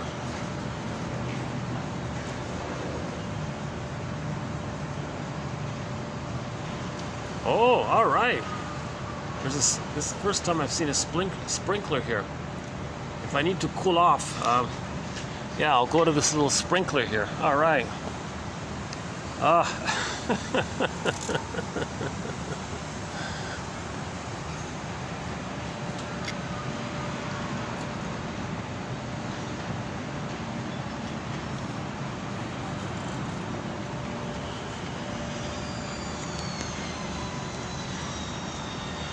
So ideally, you begin the second journey of midlife, the hero's journey, the monomyth, the universal monomyth, the universal who am I, meaning your embodiment. Where's my embodiment? Where's my golden ball? Where's my feeling of real and alive? That area. That's the universal common monomyth for everybody at midlife, right? And you get a clue to this at 40, roughly ballpark 40, maybe 35, maybe 45, maybe 50, maybe 60. There's no specific fixed number there. But roughly at midlife, a person might get this sense something's missing. And if you squelch it, you don't pay the piper, meaning you don't the Piper character in the Hamilton story, he's like an emissary of unconscious processes trying to tell you something, kind of like Hermes giving you a message. So you get the little hunch like that. A bird flies across. That's the hunch thing. And oh, get the bird. Oh boy. Then you delay it. So you're pushing it down. It comes up again. Pushing it down. It comes up again. And then the next part is it might lead to a Freudian slip. So Woodman's image is that in the forest, in the unconscious, you know, parts of the forest might be swampy and there might be frogs in there. Well, imagine a frog leaping out. Okay, so you're talking to somebody, you're 40 years old, and you're in denial your whole life, sleepwalking through life, and suddenly you said some rude, kind of angry kind of thing to somebody. It didn't fit the situation, but you felt safe with them. And because you felt safe with them, stuff's coming up now. You're trying to know what's in your unconscious. You're denied. Your denial of the trauma, your denial of the pain and all this. So it's kind of your anger about that is coming up like that. So you might say some angry little burp like that. Woodman said that's the frog jumping out, right? Like this Freudian slip, she calls it like the frog coming from the unconscious, burping out. That's the famous Freudian slip kind of thing. Then you might go, oh my God. And then you backtrack and next day you apologize to the person. I've said this kind of thing. I now realize there's some anger in me that I didn't face, some pain in me I didn't face. And it kind of came out. I'm sorry, I didn't mean it to you. I'll say, you apologize about that kind of thing. But that's like the Freudian slip. What if you brush it off and it happens again? You do it again. Second time, you might say a worse thing to somebody. Where is this coming from? That's another clue, right? That you're trying to heal. Okay? That's something from your unconscious. It's trying to come into your consciousness, either by the hunch or by the Freudian slip, or sometimes the body bears the burden. Now you got a physical symptom. Okay, the image is water converts to ice. Okay, stuck emotions harden into the body. Physical symptom, psychosomatic symptom, right? Water converts to ice, it converts. Water converts to ice. Okay, stuck emotions can convert somewhere into the body and blister a symptom. So there, whatever, outer, inner, there's some kind of physical symptom. Oh yeah, I don't have it here in this quote here, but she said, she is a medical doctor. Today's Martha Stark. She said, I didn't know this. She said if the eyebrows are kind of diminished or something, like the outer third or something, you said maybe that's a thyroid issue or something. From the stress and your body's constricting for important areas, so you might lose your eyebrow, a portion of your eyebrows. She said the outer third portion of your eyebrows might thin out or something. So in other words, that's just one example. The back strain, physical symptom. So that's a clue. Now, what if the person goes to the doctor and say, "Oh, doctor, I want you to play whack-a-mole with my symptoms." It'll just come back again in some other form. So the idea is to pay respect to this, that your unconscious self is communicating to you. Hey, you're not listening to me. You're going to suffer. Here's your symptom. Okay, that's the message of the Odyssey, and the one starring Armand Assante.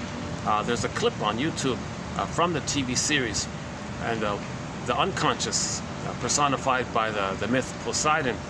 Okay, the wave had a voice, special effects. They converted the wave of the ocean into like a face that was talking to Poseidon. That's the unconscious saying, "You've ignored me. You've denied me. You played this machismo superiority complex. You denied your inner life. Your inner life, I'm rebelling now. Who are you? I'm within you. I'm your repressed self, your secret self, your denied self, your second self, your shadow soul. I'm the one who walks with you, who's not like you, but who is you. I'm the one who's living your life and you don't even know it. Get to know me," kind of thing. So if he does it, oh, be quiet. Okay, then a physical symptom comes up. Okay, enter the story called That Uncertain Feeling, an old film from the 30s or 40s or something. Some young lady, sad faces painted over with those magazine smiles. We played the Dreamboat Annie song by the classic rock band Heart. So she was like that, but she got a symptom. She got a physical symptom, and she said, "Oh, I got a symptom here. something's going on here." So she paid respect to this. So she went to the shrink shrink guy said, "Oh, that's coming from your stranger within." She said, don't you want to meet him?" And she joked and said, "Well, I'm afraid of strangers." The next scene was she bumped into a character. So it's a metaphysical science fiction fantasy. She bumped into a character, this tortured artist guy, this depressed, wise, older, but depressed artist, creative. That's kind of like her repressed self. So she befriended that guy, got to know that guy, hung out with that guy. Okay, meaning she's getting to know herself. That guy is her double self. He's a personification of her denied self, her denied sadness and trauma and pain and all this. So she's getting to know herself. Then the symptom went away at the end. Similar to the Phantom of the Opera story, right? She goes into the basement, meaning unconscious, unconscious. The phantom, scary dude with the mask and all this. That's not some outer external character. That's just a fantasy, a metaphysical fantasy, science fiction fantasy element to represent the singer's own trauma, hurt, pain, shame, anger, and all this. So she dialogued with herself, got to know herself. Okay, herself was in there. Got back some of the self. Went on stage, had more of the self, made more sense. Hence, she was a better singer. Yeah. In the story called "The Student of Prague," same idea. Yeah. Otto Rank has an essay called "The Double." A very good essay called "The Double" by Otto. Oh, sorry about the lighting. Okay, let me see. Is that better? Sorry.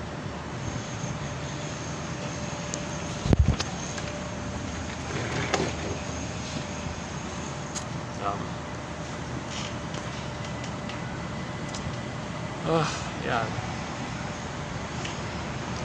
However I'm feeling, either refreshed or a little groggy, like sleep deprived or something, I still want to get the quotes out.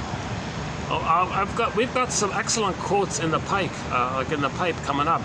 There's some more great quotes coming, also by Martha Stark. Yeah, so we'll 27. What was it again? 27, 33, 5, and 6 were all on Martha Stark. This will be 37, part 4.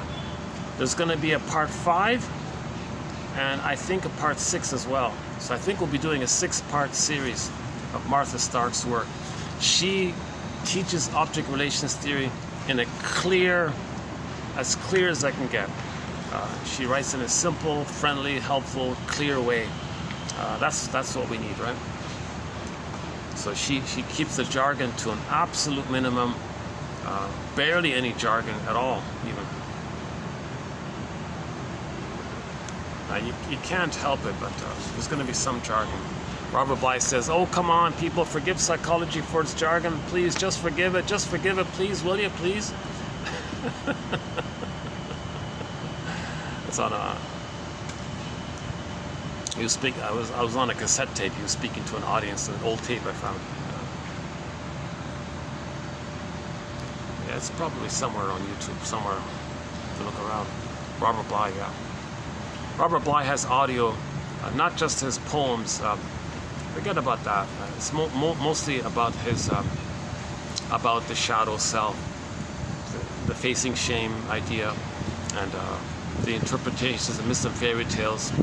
You know, the faithful John, the Iron John. What stories do we need? Those stories there like that.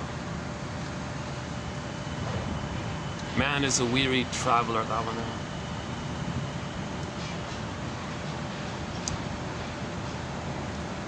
He wanted to name a bookstore. A friend asked him for advice about a bookstore, a name for a bookstore. Oh, call it the Worried Man's Books. The Worried Man's Bookstore. Something more real, or something.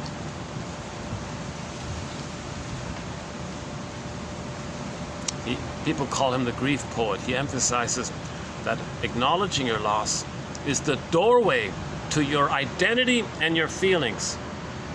Acknowledging loss is the pathway to your identity and feelings, he says. They call him the grief poet, right? The founder of the mythopoetic, this whole movement, meaning teaching people that myths and fairy tales. And John A. Sanford, a colleague of his, John A. Sanford, includes most religious stories are in that category.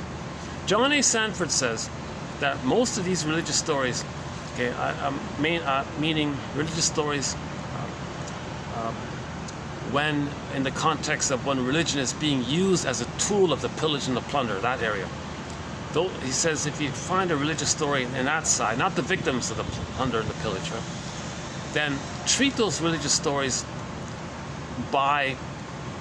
in the same sort of spirit how you would interpret a myth or fairy tale. Forget about the red herring or the straw man argument of whether or not something was real or not real. Look for the psychological message. Look for the psychological meaning. So he interprets religious stories in the same way shrinks interpret myths and fairy tales.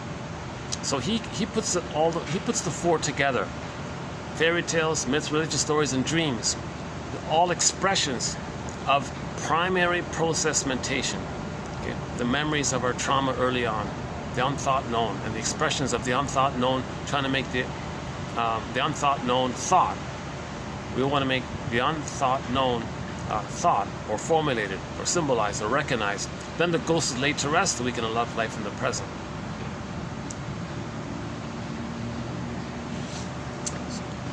So I'm really hoping somebody will digitize his cassette tapes. He did like the circuit kind of thing, and taught how to interpret religious stories, and to find a psychological message, the healing message of it. But they're not on YouTube. But he did it. He did it in the 80s or something. So in a previous video, I was pleading to the public, if anybody has his cassettes, oh, please digitize them for us, because that's a huge contribution to knowing ourselves.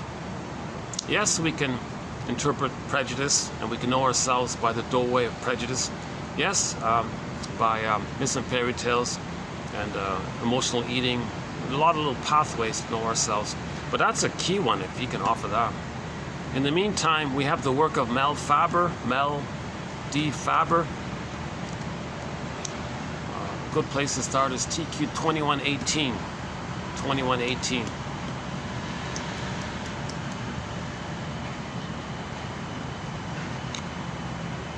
And if you're at 2118, go to 2119, the next one, by Paul Libby-Russell, about repetition compulsion. Here's something that I like about Martha Stark. She quotes Russell. Other people don't even mention him. Paul Libby-Russell made an immense contribution. He has no books, but he did a few articles just on that one topic, repetition compulsion. I think 4 or 5 articles. And I've included the best parts of it in our collection here. Stark quotes him a couple of times. She also quotes Alvin Semrad, another underappreciated author. So I like that she did that. And it's from Martha Stark that I learned about Warren Zevon's song, "If You Won't Leave Me, I'll Find Somebody Who Will," a song we've played several times already. If you won't leave me, I'll find somebody who will.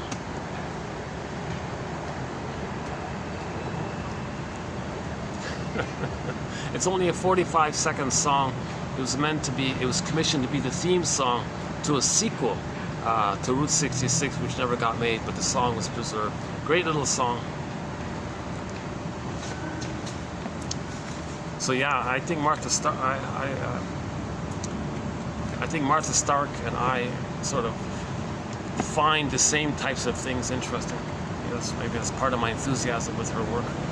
She did 7. Is that right? 7 books or something? I think I've gone through half of her material so far. Roughly.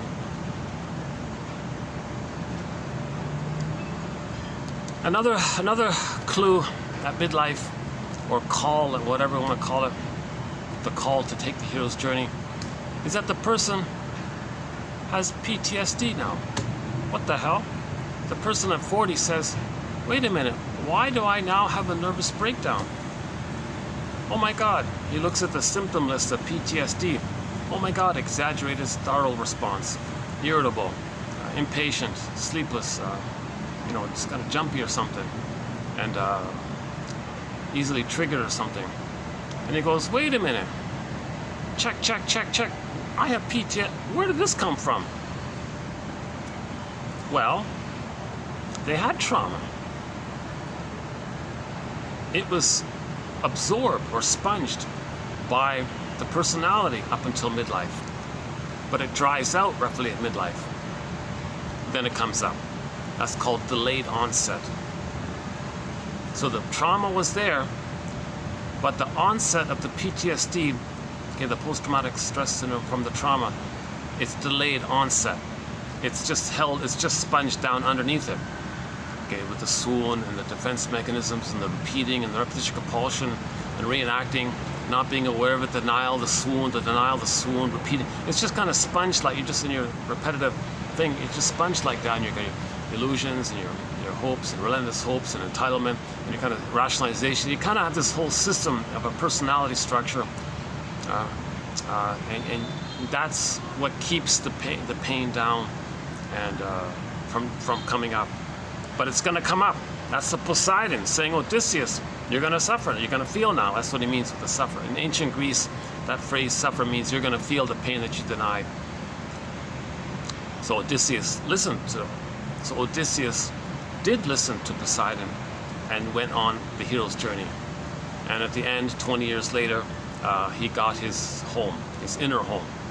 We all live in a psychic house called the Soul Castle. He found it. A little while later, his feelings came back, Penelope, and now he's back into himself, and he feels alive again with the reunion with himself. He found himself. Someone said, every finding is a refinding. He had it. He had his soul. He had his embodiment and his feelings. It was lost. He refound it. And T.S. Eliot's poem, at the end of our journey, we found what we had all along. That thing there.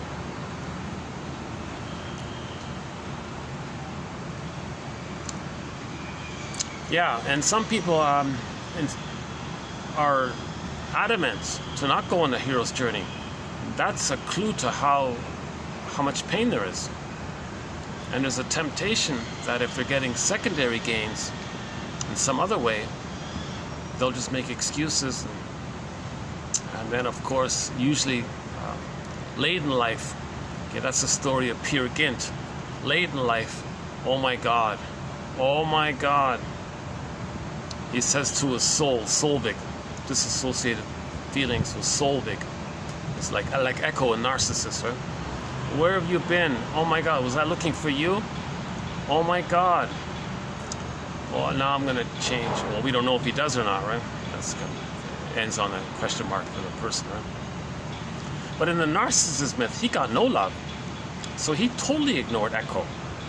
Till the very end, he totally ignored Echo. At least with Peer Gynt, it's sort of like an evolution. It's funny because that's a kind of like a healing, right? In the ancient Greece, with the Narcissus myth, he totally had no regard for his feeling self. So he ignored Echo. Echo was a statue. He became this little white flower. Okay? So Echo and Narcissus, again, are not two separate characters. It's not some kind of outer love story. It's a metaphor for one's psyche. They're psychological inner elements of the psyche of one person. So Echo's a statue, and Narcissus is the little white flower, means a person who's traumatized is addicted to the illusion that once upon a time, while they were in the uterus, they were on the throne. Infantile megalomania, little god, narcissism. So they're always searching for that, searching for glory, searching for fame, searching for prestige. Okay, so they're always in this addictive quest. And it's addictive because when you get this round like this, you get a blip of the paradise that you had in the uterus. So it's addictive, and you're dependent on it. But now your soul is repressed, and when it's repressed, sometimes we say it's also disassociated with the swoon part. So Echo was off in the corner, right? And he ignored his soul. Echo became a statue. That means the person with that psychic setup feels like a statue, and he's addicted to this illusion that it's all about him, it's only for him, it's all about him, doesn't care about others, doesn't have any consideration for empathy or feelings for others. Okay, so when the baby's biting mother's nipple, he has no concept that the mother might feel pain or be hurt. He's not supposed to, he hasn't developed to that place. So narcissism is still in that place. So they don't care about the feelings of others. So the prototype is set, the world, the mapping, the schema is set, and they go through life with that setup. They can't update it unless they grieve and identify. Then they can update it. But if they don't identify and grieve around it and lay ghosts to rest and things, they're still there. So those are the narcissistic pattern. Typically say, well, that's your problem. I don't care about your feelings. You're useful for me, fine. Utilitarian. So there's no trust or care or tenderness, affection, and then and my greed, your greed, all these slogans. So in the last video, I went through some of the features or characteristics of some of the belief systems that a person may develop if they're traumatized before 18 months. So maybe I won't do it here this time.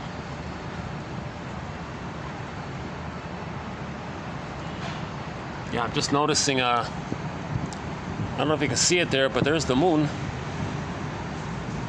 Half moon. I guess the sunset's over there.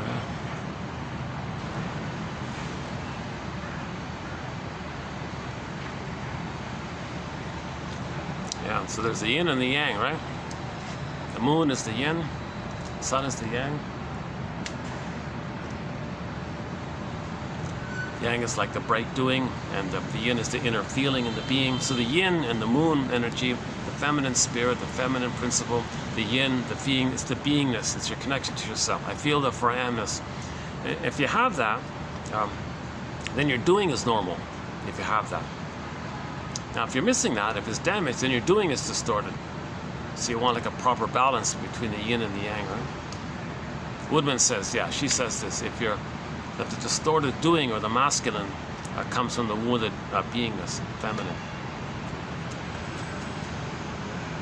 A principle, nothing to do with gender and all this. Right? A person's inner life, if it's wounded, his doing will be distorted. That's all it means. So the inner life is sometimes called the feminine principle in each person. And the doing quality in any person, that's called the masculine. I don't know why they use this old traditional terms for it. Long ago amended most of the things and the woman stayed home. I guess it's from that or something, I'm not sure. I guess we're kind of stuck with that. Right? It's better to use yin and yang. Yeah, see, I think yin and yang is way better than the masculine principle and the feminine principle. Oh, brother. Just stick with yin and yang. Yin is the inner being, feeling. The yang is the expression of your doingness. The expression of your yin, the doingness and the celebration and life expression of your beautiful feeling, like your yin, the moon, the yin. So if you know your true self and your interests, and you have the real self capacities, and you have a conscious ego of knowing your uniqueness, when you express your interests, that's the yang, and it's coming from your knowledge of the yin. When you express your interests, the expression is the yang. And you have knowledge of your interests, that's the yin. So you need the yin and the yang. And when you express your yin, that's pleasure.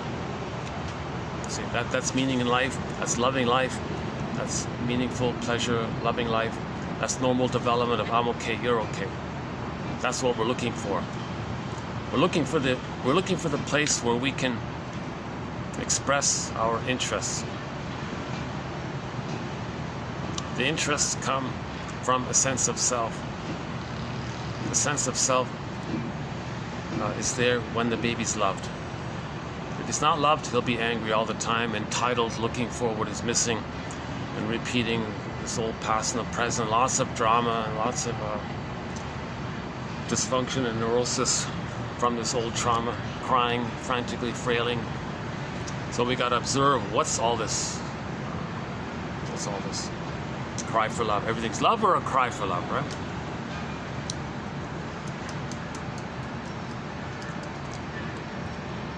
Okay, let's go back to the original attachment trauma. If the baby has the attachment trauma, that's psychic pain. Okay, so back to Emily Dickinson. There's a pain so utter, it swallows substance up, and it goes in a swoon. Okay, another poem. The baby had a great hope for the secure attachment style, for the mother.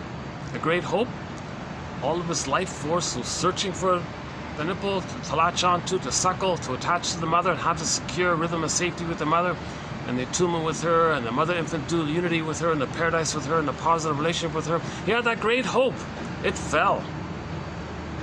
Ugh, no noise. You heard no noise. The wreckage was within.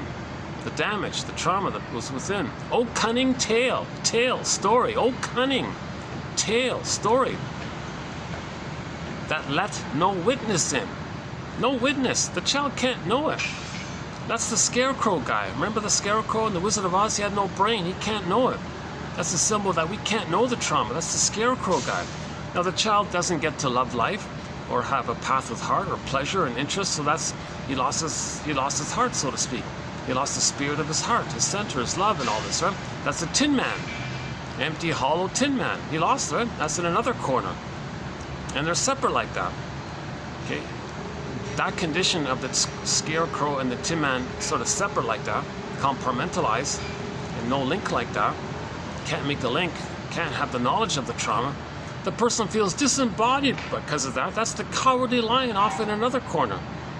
And Dorothy's sort of like part of the psyche that's tied in with nature's drive to line things up and get us to heal things up.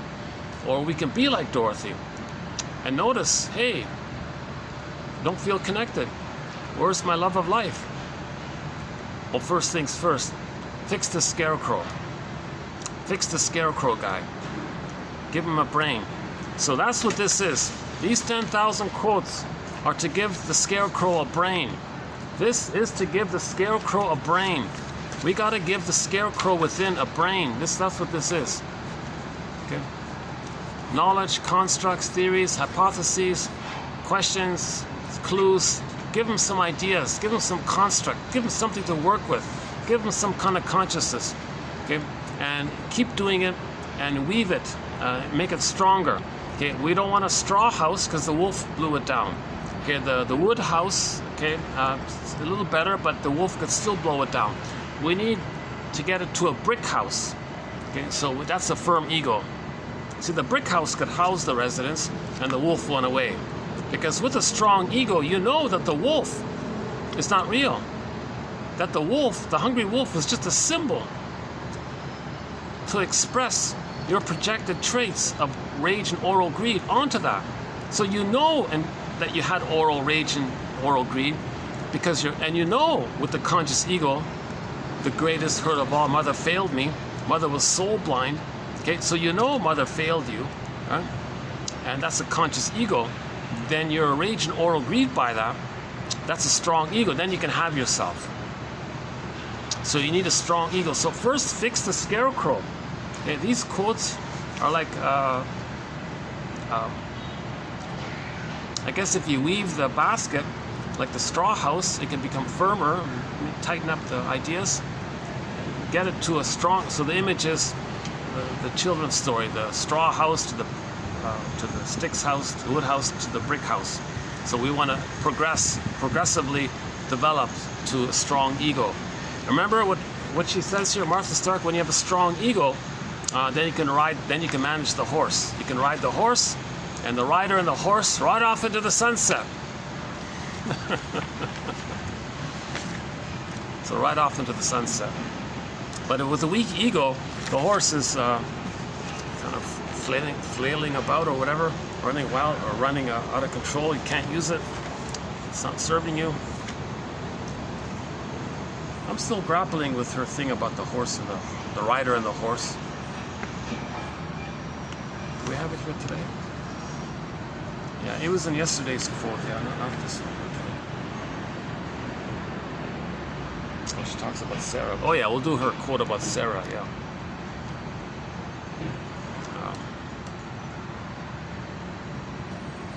A fictional name for one of her clients. She was recreating the trauma with her mother, with the therapist, they're recreating, and the Shrink said, yeah, you're letting me and yourself know what happened with your mother, because you're just creating you're creating all this craziness, you're crazy makingness that you're creating between us. That's what took place originally. You're just recreating it so you can be conscious of what happened. When there's trauma, we recreate with others to know what happened in the past. That's the attempt to make us conscious, to make the unthought known thought, to make the unknown known. Amnesic memory, unconscious memory to conscious memory. That's the narrative medicine. Something repressed about ourselves, to make it conscious. Okay, that's that construction, that formulation, that articulation. That's the narrative medicine. That's the story or the interpretation or the empathetic statement.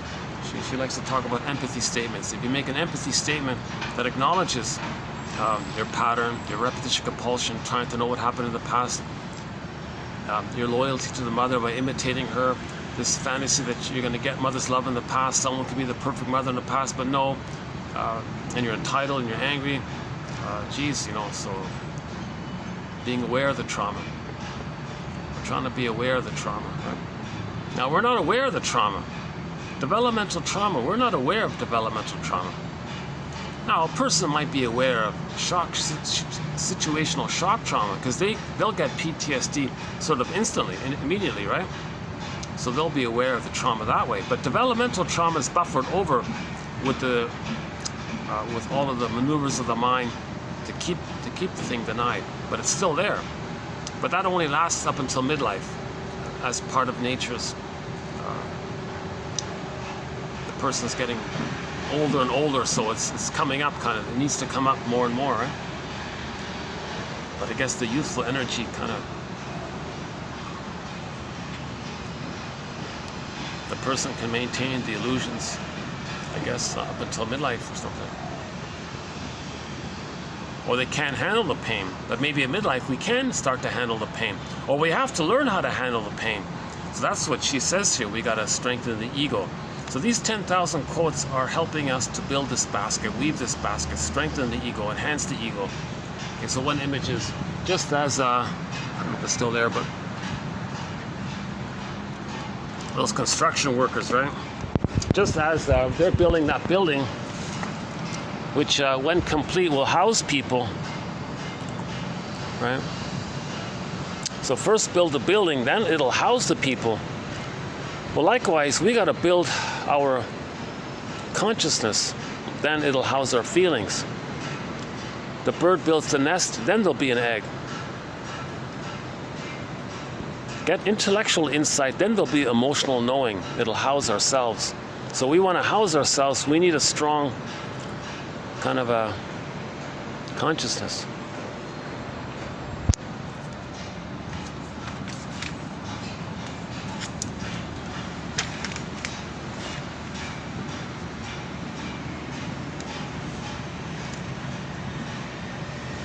Yeah, truth is, lately I've been thinking about, geez, I wish I were at the shoreline with some birds.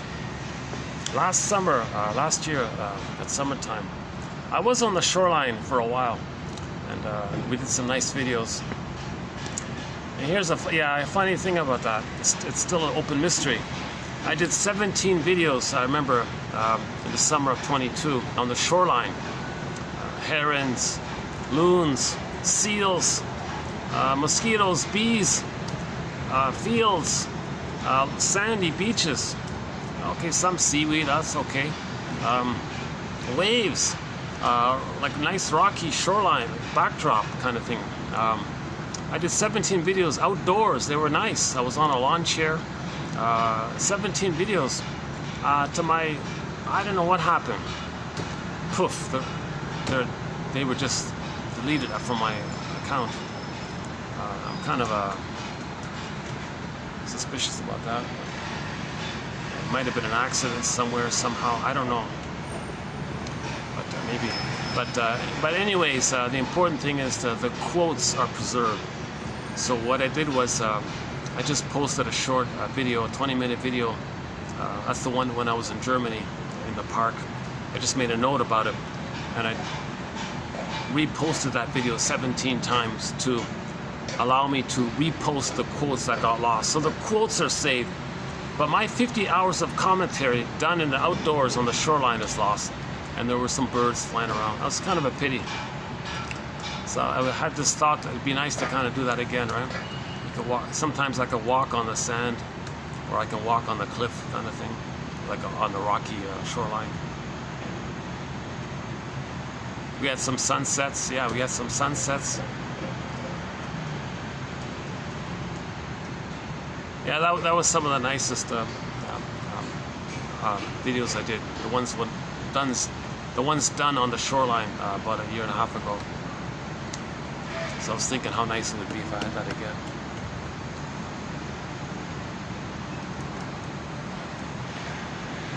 I almost had the chance to live near a bird park.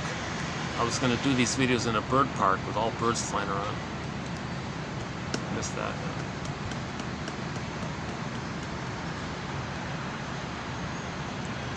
So in the meantime, I've been bouncing around hotel lobbies and restaurants and coffee shops. Doing sort of a city version of it, big city version of it. But we've done some, I gotta confess, I would say the past year and a bit, there have been some really stellar, sparkling, excellent insights, quotes came out. We did 5 videos on transference love, 7 videos on greed, okay, a bunch of videos on shame and envy. We've done some really excellent quotes lately. Jesus. And currently we're doing a very good run with Martha Stark's work.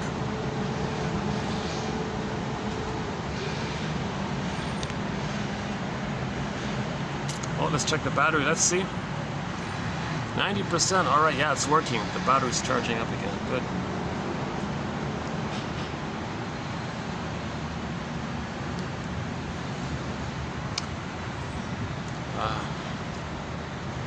Okay. Innate drive for healing, right? Remember we said we're trying to heal?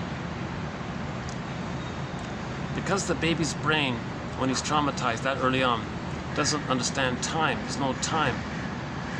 The trauma clicks in the cry for love. But he was traumatized. But the trauma clicks in the cry for love. But he was traumatized. He's crying for love. Now, when he repeats that cry for love, okay, like post-age 3, right? When he repeats that, the present is just like a staging or symbol or metaphor or staging, drama, reenactment. Either he'll play himself and see others as the shaming mother, exploiting mother, hurting mother, or he'll play the hurting mother, see himself to others, and replay that interaction in the present, like a direct replay, either in its passive baby, passive victim, mother, active aggressor.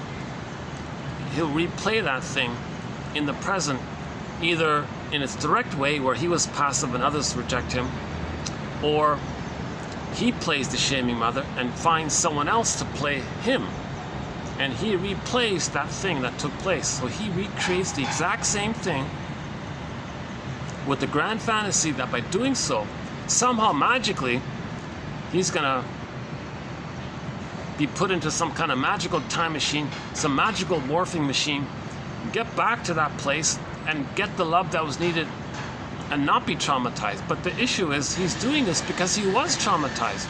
No morphing machines, no time machines. It's not gonna work, right? So the next best thing is to observe that what he's doing in the present is an inference for him to know what happened originally. The unthought known to make it known. The amnesic memory, unconscious memory, repressed memory to make it conscious memory.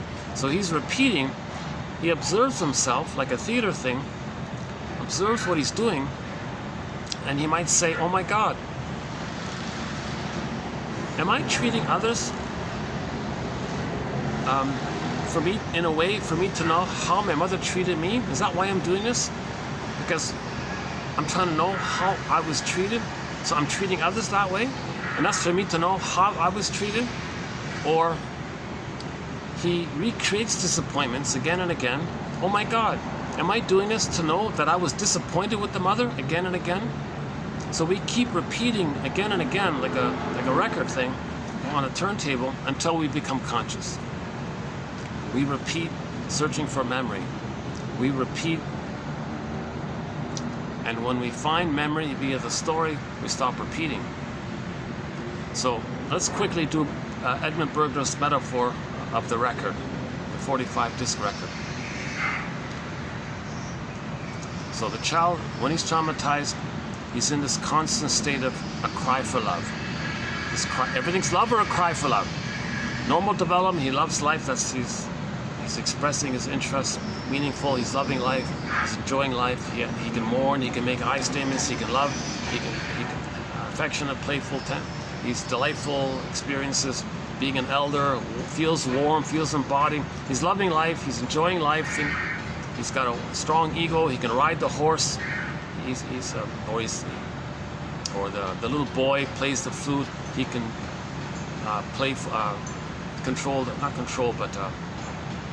direct the water buffalo to where he needs the two of them to go to.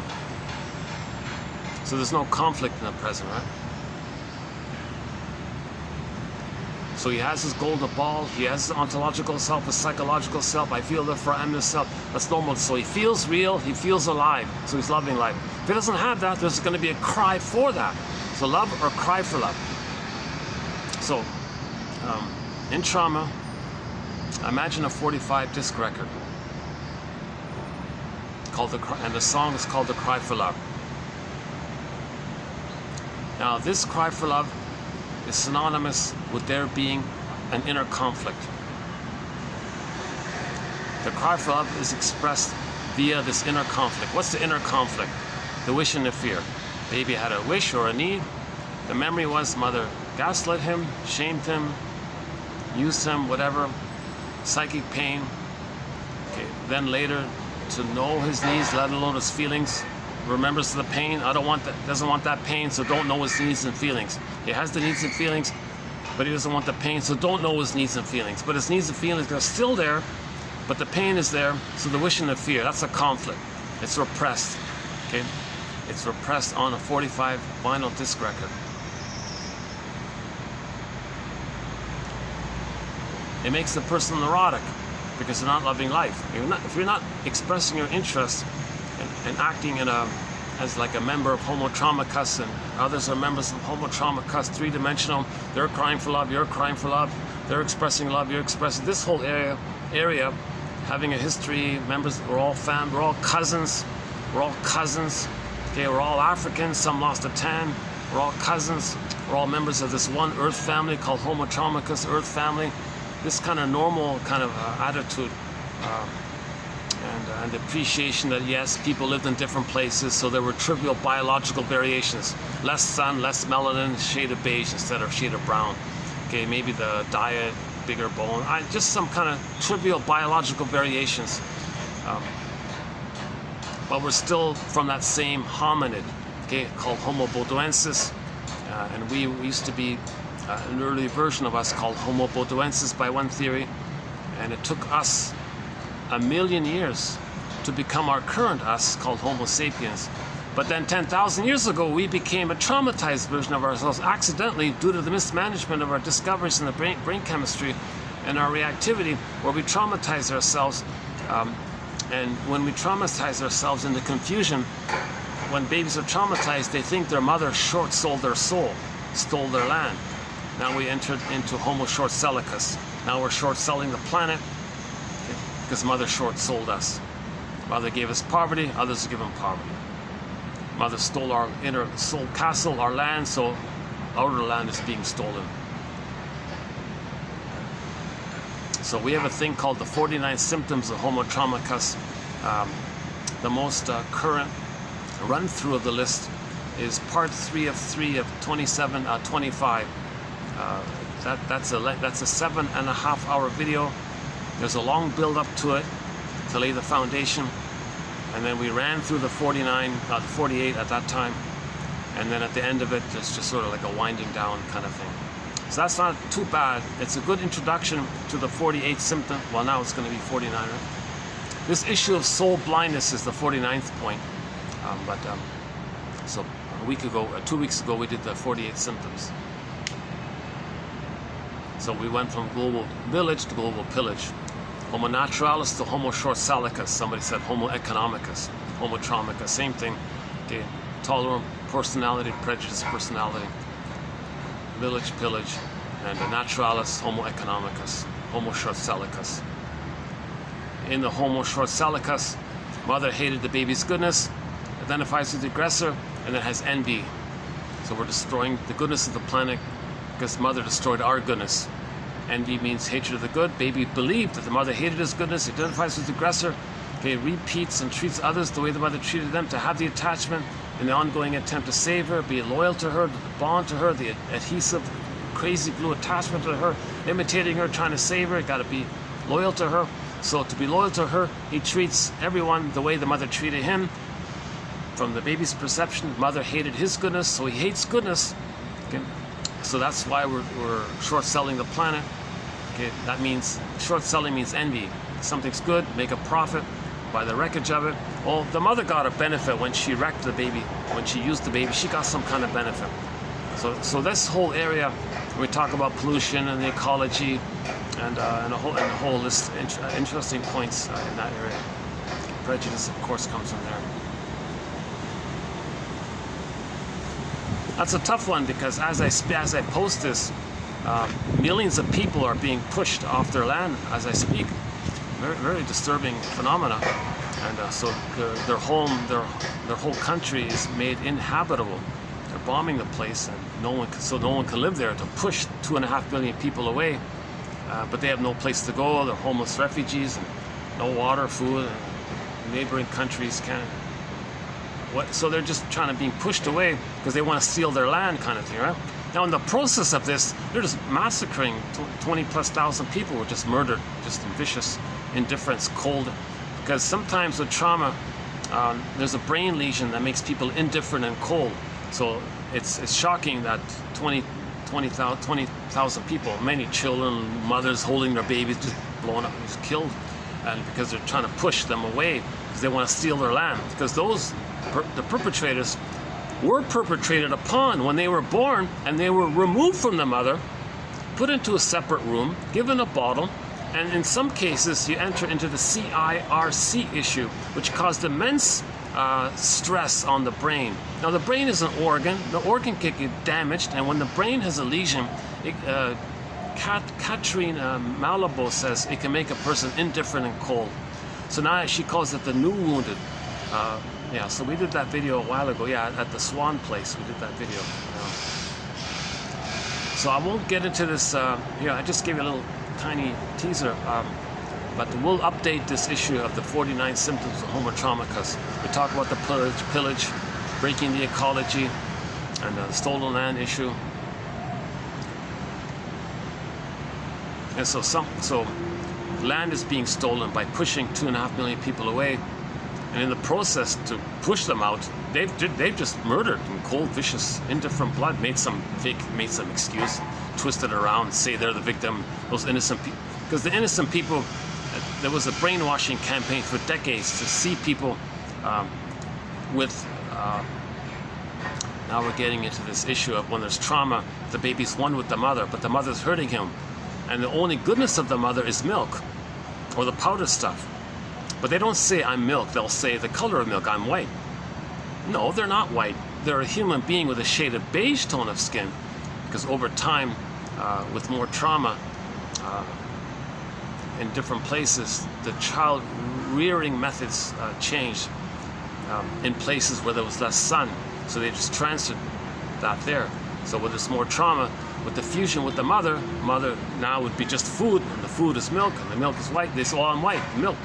That's called perverse thinking, psychotic thinking, diluted.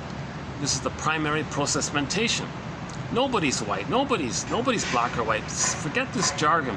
Michael Jackson did a great thing with his song. If you want to heal things, well, start with the man in the mirror. Start with the man in the mirror. That's a good one there. But he did a disservice, I think, with that song. Black or it doesn't matter if you're black or white, because he's perpetuating this prejudice. Nobody's white, nobody's black. Stop this thing. Everybody's a person. Some people have a shade of beige tone of skin, and some people have a shade of brown tone of skin.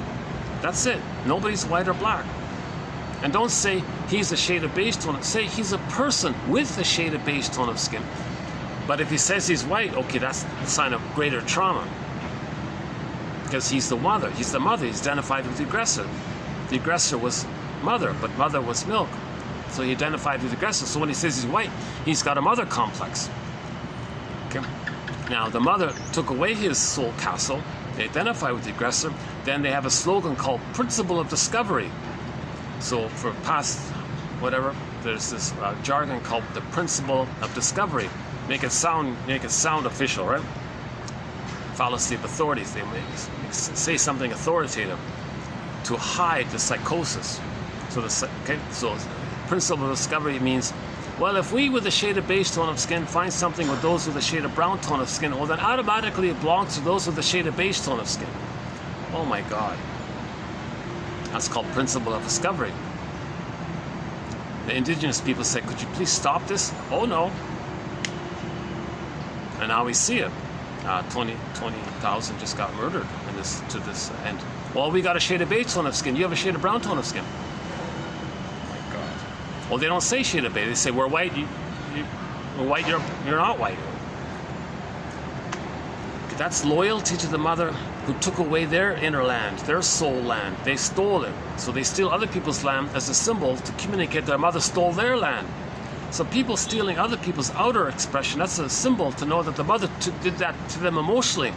But this is so perverse and so aggressive that they're so demanding and so entitled and so enraged at what they did. And they're unfeeling about it because they believe that the mother did it that the mother exploited her power, and she was soul blind. And if the mother uses the baby to comfort her, that's called soul fill in the blank.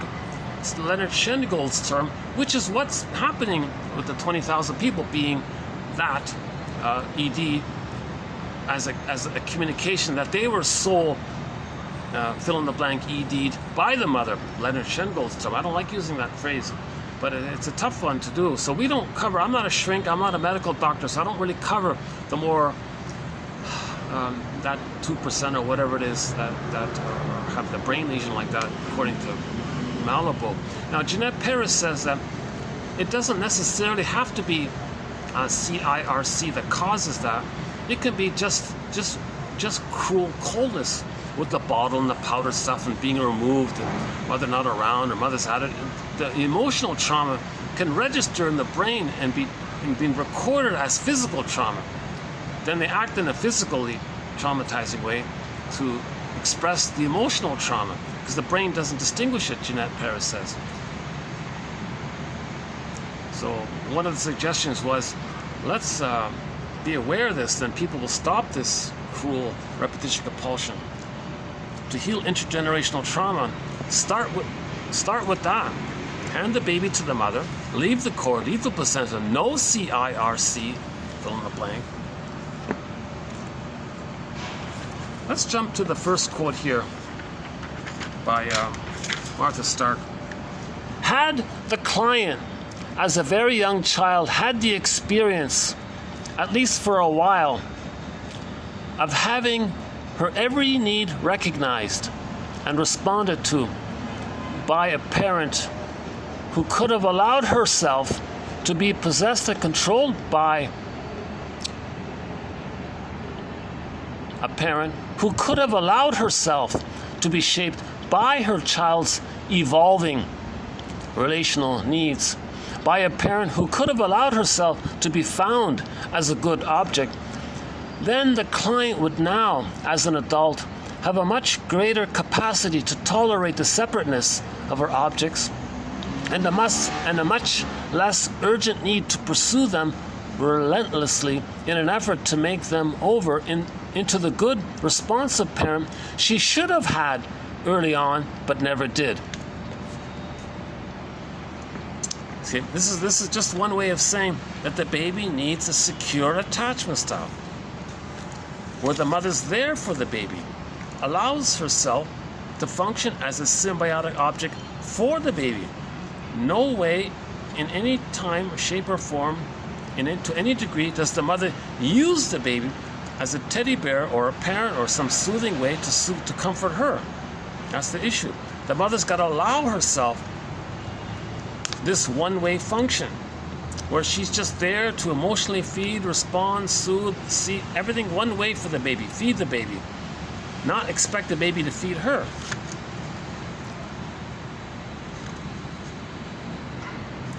So for the first 4 to 5 months, the mother meets the baby's needs automatically in a rhythm of safety, just as the baby's needs got met automatically. Baby, cord, placenta, mother, mother, placenta, cord, baby, do, re, mi, 1, 2, 3, A, B, C, do, re, mi. In the first 4 to 5 months, that continues through the suckling in the nerve lines. Baby, nerve lines, mother, mother, nerve line, baby, do, re, mi, 1, 2, 3. And mother has to it's baby-led, so she says here, baby control. I don't like her idea that the baby controls the mother, but what she means is that the baby's number one. The baby's the little, it's all for the baby. It's all about the baby. The baby rules the mother, controls the mother. Okay, the mother is possessed, and yeah, we can say it that way, right? So enter that obnoxious song, everybody wants to rule the world. That's about trauma in this place. If the baby doesn't get that chance to experience the mother as their possession, their object, the world is my oyster, and they control the oyster. The oyster, the breast mother serves them.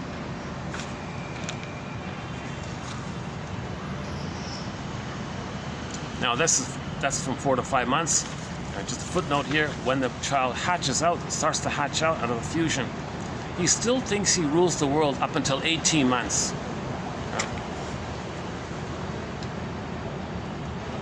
So he's got to not be rebuffed for this delusion that he rules the world, owns the world, and all this. Had declined as a very young child, had the experience, at least for a while, of having her every need, every moment, every need. Okay? When the child's suckling, the nerve lines, there's a cable, the mother gets it. She instantly, her motherly presence responds. So whatever adjustments or whatever the baby needs, the mother understands and responds. Okay, that's 4 to 5 months. No conditions, no schedule, no bottle, no unavailable. So the mother's got to be there. Mother-infant dual unity. So maybe the mothers just stay in bed for 4 to 5 months, let the baby sleep, skin to skin contact the whole time, smells the warmth. Baby sleeps on the mother. Baby feeds he sleeps most of the time, but he feeds when he wants. Just allow everything baby-led. Everything baby-led. And the mother allows herself this motherly, maternal thing. And the baby feels fed and nourished by all this. See? Then if he gets that, he has a self. He has a selfhood. If he doesn't get that, he spends the rest of the life either angry at others or still trying to get it from others. And that's dysfunctional and neurotic. And it causes all this harm. Okay, I'll just leave that one there. That was her sort of a... That's just one way of saying the baby needs mother's reverie, attunement, consideration, presence. Babies need your presence, not your presence. The baby needs mother's maternal presence. They don't care about if the rattle is a designer rattle. They don't care about that. They need maternal presence, not a gold rattle. They don't care about that.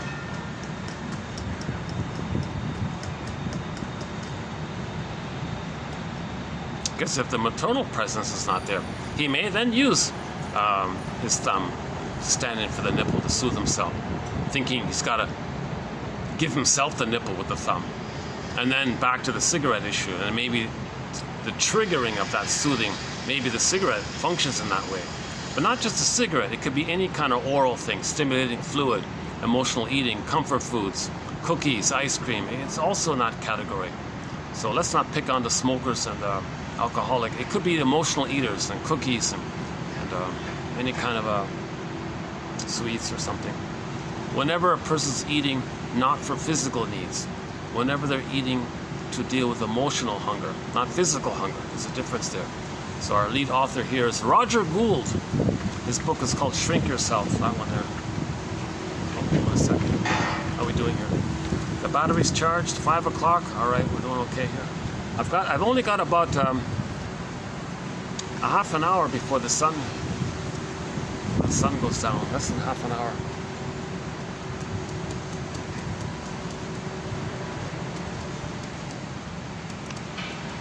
Yeah, maybe we'll finish this within an hour. Yeah, okay.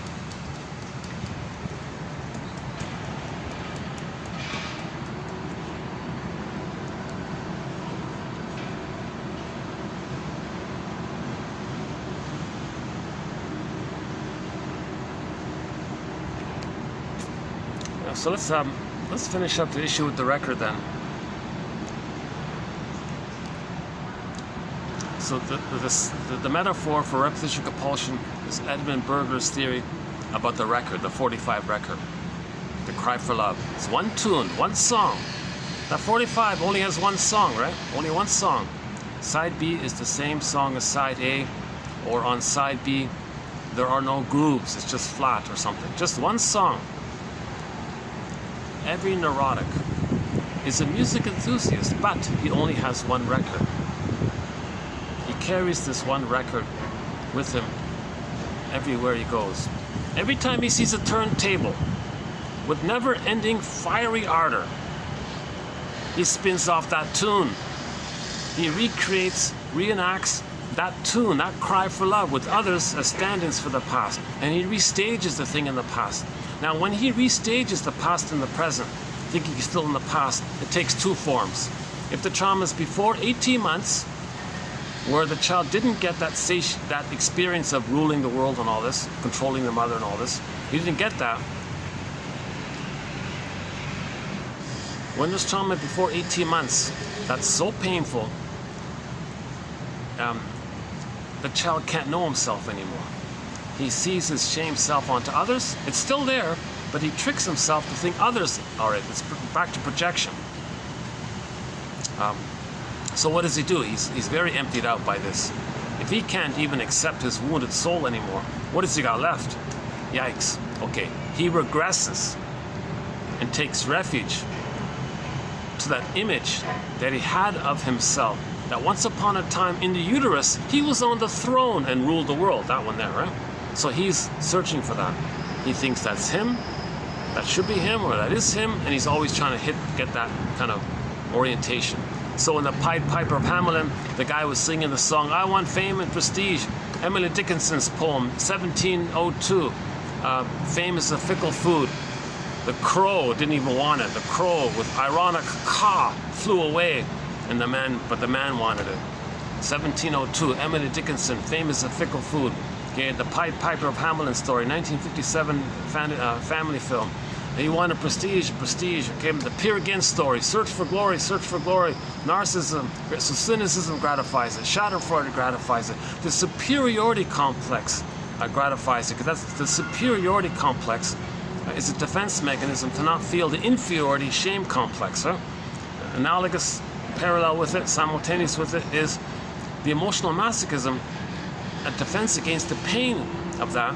The person engages in emotional sadism. So emotional sadism or schadenfreude is a defense mechanism to not feel the underlying true emotional masochism, meaning the infantile bond to the mother who hurt them and they can't leave her, so they're stuck there and they got to maintain it.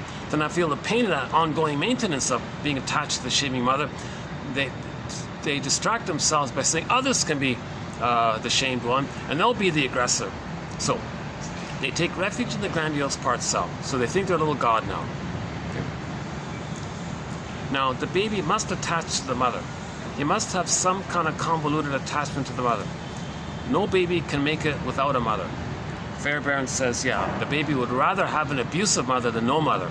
So how does he cope with that if the mother's abusive? Well, he imitates her. He acts like her. it seems to be some way to anticipate her if he's acting like her. Plus, he thinks he's giving her mirroring because the baby, originally when the baby wasn't getting love, hey mother, where's your love? Sorry baby, I don't have it. Yeah, you're kind of angry towards me. Where's your love? Well, I don't have it. That means you're crying for love, right? Well, I guess so. Oh, you're crying for love, mother, are you? Well, I'll save you. I'll cure you. I'll heal you. Baby's got magical thinking. He thinks he's a little god. I'll fix you, mother. I'll make you be the loving mother. How are you going to do that? Well, what did you need, mother? Well, when I was a baby, I needed my mother to see me and soothe me and mirror me and provide my symbiotic needs. Oh, well, we're already one, right? We're already in a symbiotic state. Well, I'll just be the good mother that you needed back then. Oh, gee, baby, I don't think that's going to work. Well, let me try. I've got to try because I got to heal you. Because if I heal you, then I'll get my love that I need from you. Oh, Jesus Christ. So the baby's going to try to save the mother, cure the mother and all this. So that's called identification with the aggressor. So he'll be loyal. The loyalty to the mother, that's the emotional masochism, the self-defeating thing. But he'll deny the self-defeating thing by being the aggressor as a defense to not feel the unhappiness within, right? So, and when he is the aggressor, he gets a little gleeful kind of moment there because it returns him to the fusion and the symbiosis, right? Hence, narcissism is named after that little white flower. So, in trauma before 18 months, the baby identifies with the aggressor, sees his shame self onto others, although he still has the original shame, the emotional masochistic tie to the mother within. He denies it by seeing others, called projection. Projection, something about yourself, if you were to admit it, it would cause too much pain to not feel that pain. The way to not feel that pain is say others possess the thing that you're denying about yourself. This is a trick to not feel that it's within. It's called projection. Very important. That should be the word of the century. Gaslighting was the word of the year last year, 2022. Authentic is the word of the year for 2022. Projection maybe should be the word of the century. I don't know. I thought proxy was going to be the word of the year for this year.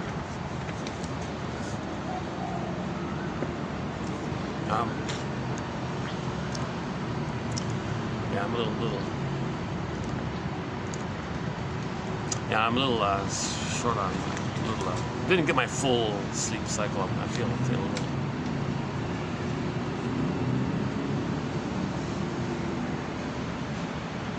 Okay, hang on. Okay, let me take a 10-second break here. Hold on a second.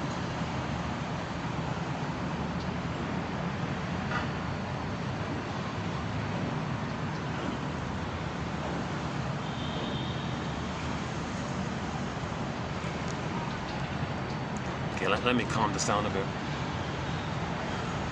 So, the record, new situation. The person looks at the record. Remember, the fusion is still there. The fusion is still there. Self-concept blurred in with the mother concept. Undifferentiation. Baby doesn't know where. He doesn't know where he begins and ends, where the mother begins and ends. It's all fused like that. But the mother hurt him. Anyways. So new situation, he plays the hurting mother who hurts him because it's still fused. But to not feel that anymore, he says others are him. So he'll be loyal to the record, loyal to the mother, loyal to the emotional masochism by imitating the mother. Okay? So in his fantasy, since he believes his shame self is to others, so his behavior is he's shaming others, believing he's shaming himself. Because if he can believe he's shaming himself, but the trick is he can't feel it, so he shames others to stand in for him. Then he's loyal to the original dynamic of mother shaming him in the original thing. So he's loyal. He replayed it exactly. Mother shamed him, new situation. He'll play the shaming mother who shames him, but the trick is he sees himself onto others. Okay? So, him believing his unloved soul is into others are no good, okay, etc. Because the baby believed his mother said that about him, so he identifies with the aggressor. Baby thought mother said you're no good. He becomes the mother, sees himself and others, others are no good. So that's the stinger personality pattern. He's shaming others to replay how the mother had shamed them. So he's replaying the record. But it's hard to see that that's a cry for love. How is that a cry for love when he's shaming others? Well, it's the cry for love in the sense that, look world, look at what my mother did to me. I'm so angry at her. You see, that's my cry on my anger. His cry is anger. Okay? He's trying to show up the mother. He's loyal to the mother. At the same time, he's trying to show her up. He thinks he's trying to show her up. I mean, that's how he's expressing his anger at his mother. That's his cry for love. Look, world, look at what my mother did to me. I'm doing to others what she did to me. I want to everyone to see that. And that's his anger. That anger is kind of like his pain and his cry with the mother. So that's his cry for love. It's hard for others to recognize this, see it like this, right? There are a variety of personality patterns that develop around the stinger dynamic. So the bully pattern, the aggro pattern, okay, the turtle narcissistic pattern, the clinging vine narcissistic pattern, the voyeur narcissistic pattern, okay, the familiar cookie cutter star narcissistic pattern that we often see it, that we often hear about. And there are other personality patterns. Yeah, okay, in the last video I kind of touched on that area. I won't do it here. Okay, and there's a whole body of material about the stinger personality patterns, right? They can't make I statements. They reject the human side of being human. They trust, affection, tenderness, forget all that, empathy, gratitude, making reparation. They can't feel that. They can't know that. They're just too angry. Anger's at the console. My greed. So one of the slogans is "My greed, your greed." So the main emotions are hate, greed, envy, grenvy, spite, vindictiveness, schadenfreude, okay, inability to mourn, sour grapes, search for grandiosity, fame, prestige, power, superiority, complex, emotional sadism as a defense against the underlying emotional painful attachment to the mother. So, for example, one of them is the greed part. So in the greed part, they'll act like the hungry wolf. Remember, they see the mother's a hungry wolf. Well, they'll act like her and say, well, I gotta be greedy, because if I'm not greedy, my mother is gonna gobble me up. That's psychotic. That's psychosis thinking. Now, you don't see the person as being psychotic, because the other part of the brain, called the rationalizing brain, can give the appearance of functioning in a reasonable way. But that's just a mask or a cloak. The real issue is the psychotic attitude. The psychotic attitude, well, I gotta be greedy because my mother's gonna eat me. Need to be eaten. So they'll have this survival, brain damaged survival mentality. It's the way a traumatized caveman might think. I don't know how to describe it. The shrinks call it perverse thinking. The cat in Alice in Wonderland calls it mad. Yeah. Some people call it psychosis-like thinking. But what's her name again? Quinados, Danielle Quinados talks about this, that their motivation, their doing is psychotic, but you don't see them behaviorally on the surface as psychotic. But what they're doing underneath it's just cloaked over with sounding reasonable, confusing you with rhetoric and propaganda and lies and tricks and exploiting your emotions and turning things around and appealing to you. And they're intuitive. They seem to have that fusion, because the fusion they can feel, they can fuse, they know what you're feeling.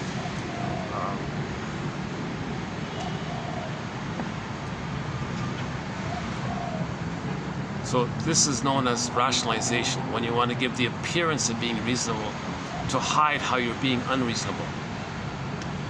Another major threat, rationalization. Okay, the stingers have scapegoat hunger. Okay, a prejudice, of course. The yardstick is infantile, my greed. Okay, everything has got to be perfect or forget it. So the yardstick is this relentless entitlement. Nothing in the present can be the good, perfect best from the past. So they're never, but they're still entitled. So they're always searching for that. The whole thing's addictive.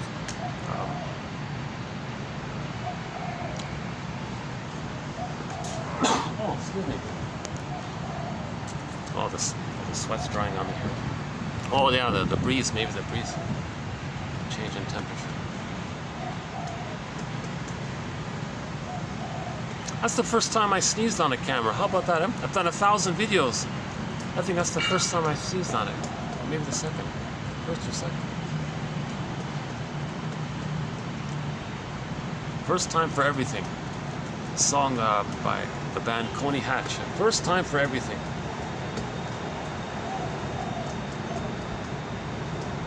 Yeah, we once played their song called Monkey Bars. When are we gonna find her? When are we gonna get out of this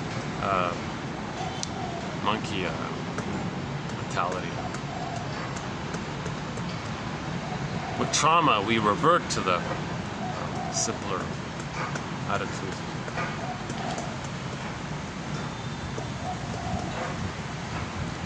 But it took us 1,000,000 years to become Homo sapiens. 1,000,000 years. We're 1,000,000 years,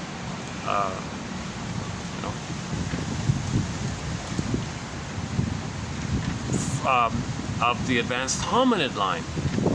Now, the monkey line didn't even reach the hominid line. But maybe the monkey line never goes to the hominid. Maybe it's a separate branch line, like the previous, whatever was previous. Maybe the branch of the monkey line and the hominid line. I don't know how it works. But anyways, we're just from this only one hominid adapted. That was us, Homo bodoensis. And we became Homo sapien 103,000 years ago as a continuation of Homo bodoensis. And Homo bodoensis was peaceful, healthy, like the bonobos, Homo bodoensis, meaning affectionate, warm, playful, spontaneous, no cynicism, no black humor, no violence, none of this aberrations. There was no brain trauma and brain lesions, because babies were held and loved and soothed, and mothers were in rhythm with the baby, so they grow up natural temperament. I'm okay, you're okay. And with Homo sapiens, we're conscious of our uniqueness, which we express, and there's the delight and the pleasure and all that. But in nature, there's still an individuation. Everything in nature individuates and becomes what it's meant to be.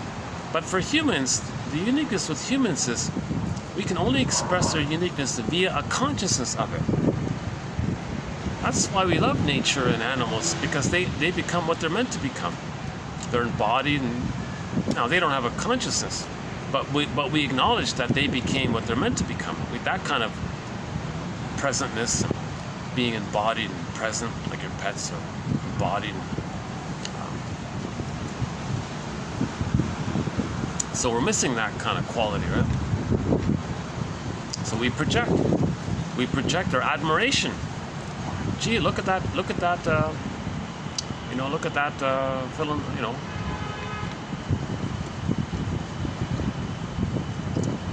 look at that cat, he's embodied, walks gracefully and smoothly and hums and all this. That must feel pretty good. So we have a positive admiration of that, because it's missing in us. So we see it because we admire it, because it's called golden projection, like a positive thing about yourself that you don't know, undeveloped potential. Well, you see it and admire it in someone who expresses it. That's called the golden. Not all projection is about your shame self. It's about your lost positive traits. You can project that as well, right?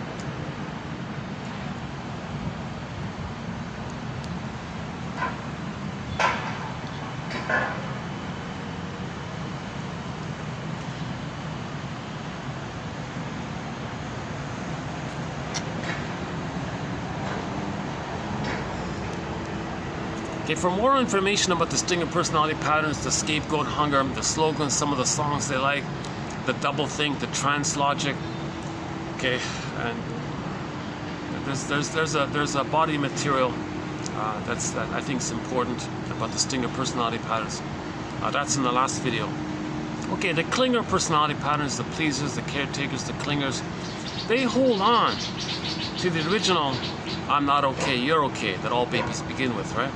Remember, the mother must be seen as okay. The child feels defective because he couldn't save his mother, not loved, so he thinks he's defective, and so on. Feels guilty because he couldn't save the mother, or he violates something, so there's unconscious guilt and unconscious shame. So he feels, so all babies begin with I'm not okay, you're okay. Now the stingers can't hold on, have that, but they don't want to admit it. They'll say, my not okayness, you're not okay. I'll take refuge in the old status of being on the throne. I'll search for that, maintain that, power, prestige, don't care about others. Narcissism, grandiosity, infantile megalomania. I'll identify with the aggressor. Okay. And if mother's a bigger god and I was a little god, well, I'll fuse my little god feelings. So that being the aggressor fuels the fusion between the self and the other. So identification with the aggressor fuels the infantile megalomania if you're acting like the mother. From the baby's perception, the mother was a bigger god to your little god status, something like that. So they give up on the quote-unquote human side of being, more human side of being human. They hate feelings, they hate making I statements, they hate seeing signs of sensitivity or childlikeness in others. And they might not even like nature too much, or filled with greed and envy and all this. But the clingers didn't project their soul onto others. They keep it within. They hold on to their soul. So yes, it's childlike. Yes, they're more openly emotional because they sort of accept it. They didn't quite identify with the aggressor. They're still in this relentless hope to find the good parent to continue development. So the clingers maintain, I'm not okay, you're okay. So when they replay the record, they recreate, reenact, and restage with others the disappointment of where they're at. So they do it directly, sort of in its original sort of state. Mother shame them, new situation, expect others to reject them. Prod them, goad them, be difficult, be passive-aggressive, expect it. Just recreate the disappointment. So clingers are meant to observe how they're always choosing people who disappointment, expect others to disappoint them. That puts a pull on others to disappoint them. They're meant to observe this to know the original case, the original scenario. Now the stingers, they're meant to know how the mother treated them by observing how negative they are towards others. That's for them to know how negative the mother was towards them. So those are the two main ways, okay, the reenactment can take place. The two main ways we replay that cry for love. Either the more benign way, like the clingers, okay, mother shame them, expect others to reject them. Or the more perverse, disturbed way, the much more perverse, psychotic, disturbed way is to identify with the aggressor, see others as them, and shame themselves, seen into others, shaming others, thinking they're shaming themselves, playing the mother, shaming them. That's all messed up like this. So there's your double think. So for example, the bully pattern, they shame somebody in the present. They think the victim is the mother that hurt them in the past. Now they feel like the victim, and the one they just hurt is the aggressive mother that's hurting them. Now they're justified to get revenge on the mother. By getting revenge on the victim, they just shame. This is all perverse, psychotic thinking. Then they cloak it over with propaganda, rationalizations, spend billions of dollars brainwashing people with bombarding with logical fallacies, using scare tactics, and they tap into your original need to please the mother and believe the mother. Okay, so there's a thing called trance logic. When the baby was stunned, he was open to suggestion. Mother says such and such, baby says, oh, I say such and such. Okay, you recreate that. Confuse people, say such and such, just as the baby wants to please the mother. Victims of propaganda want to believe the script writer, thinking that's their mother, please the mother. Just as baby wants to please the mother, the public wants to believe whoever the script writer is, wherever that person is, hired by whatever it is, the 20% who keep the 80% of poverty because the mother gave them a poverty.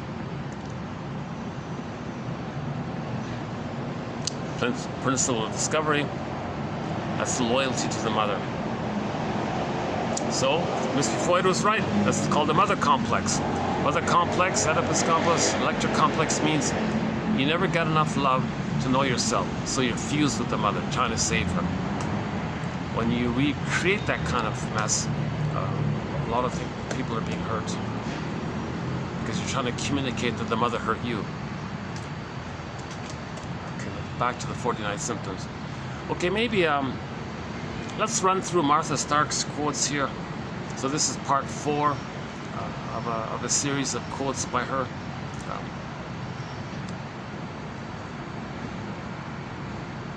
Okay, let's just run through them here. Okay, the first one you did already. Let's do the second one here.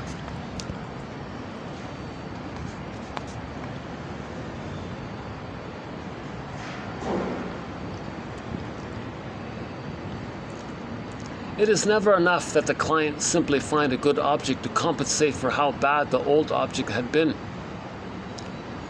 Rather, the compelling need becomes first to create, or more accurately, to recreate the old bad object.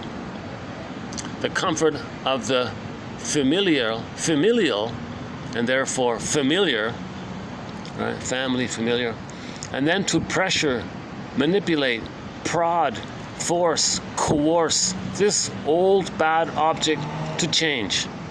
A popular song that speaks directly to this issue of the client's need to recreate the early on traumatic failure situation is a rock song by the late Warren Zevon, 2007, entitled, "If You Won't Leave Me, I'll Find Someone Who Will." Ever looked out your window, baby, and wondered what was going down in the street below? I'm a refugee from the mansion on the hill, and if you won't leave me, I'll find somebody who will.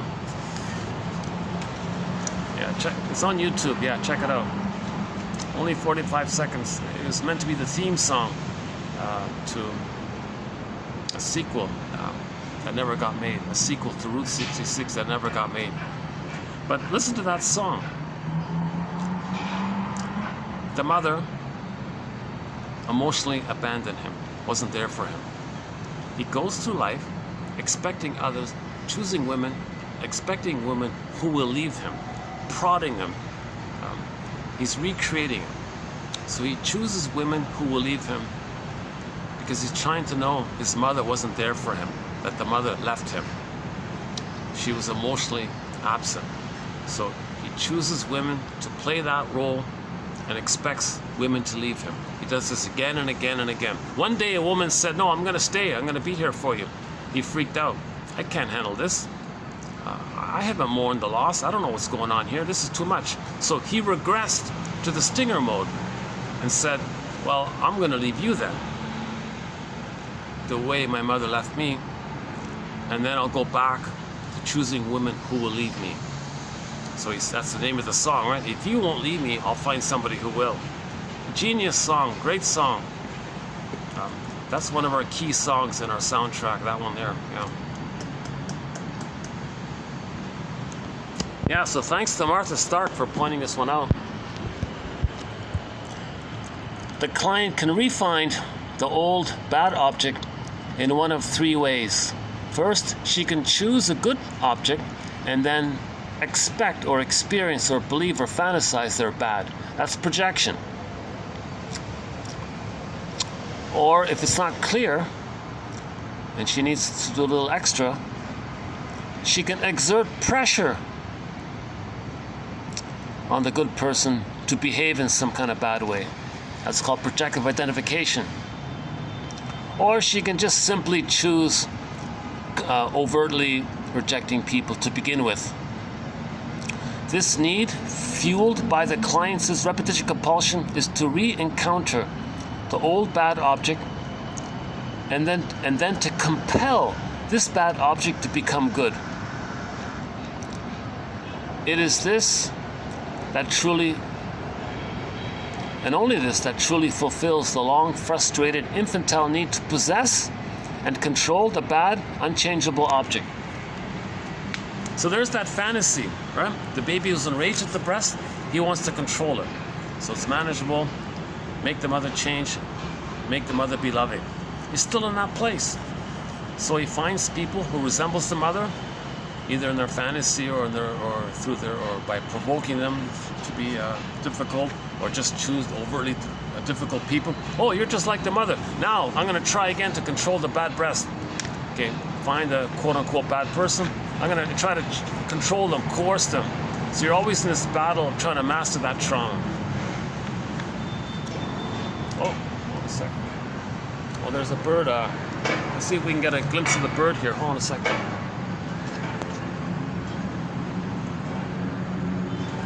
Oh, he flew off already. Oh, that was quick.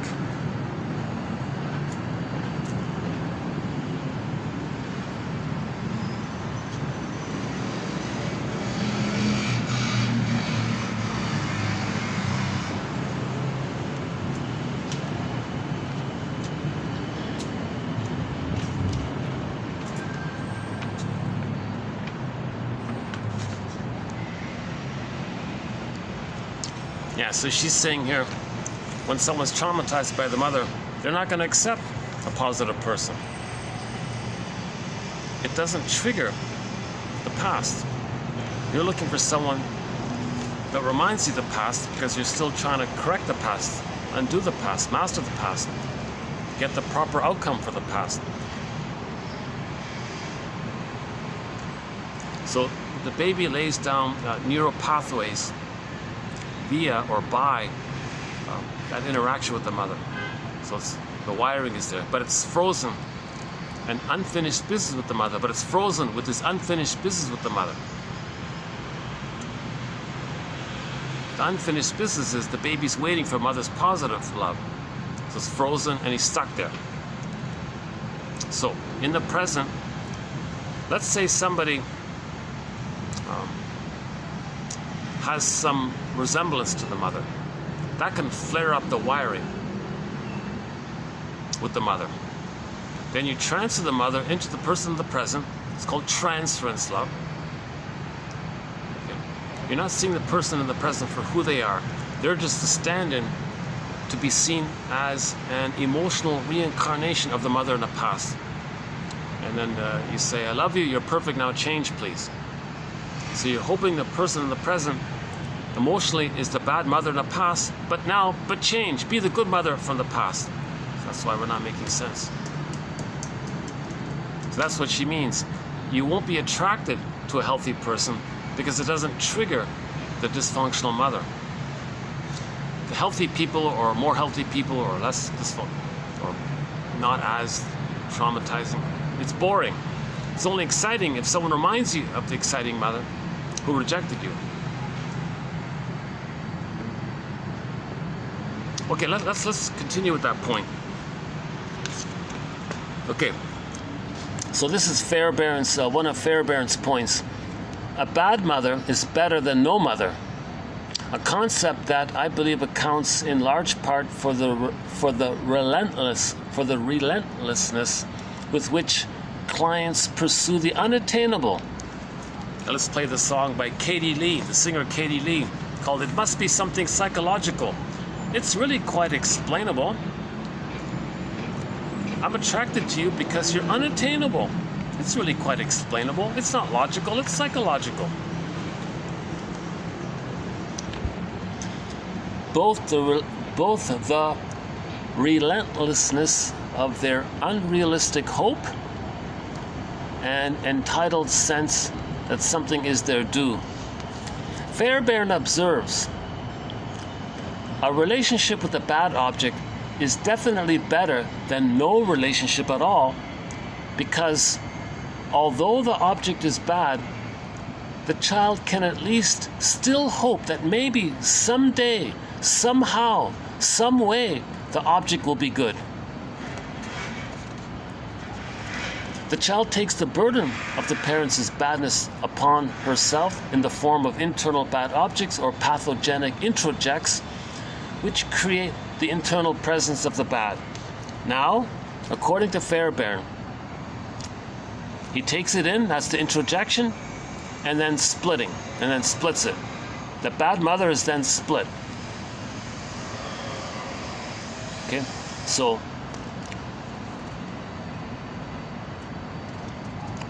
the bad mother is somebody who says yes and then says no, alluring and rejecting.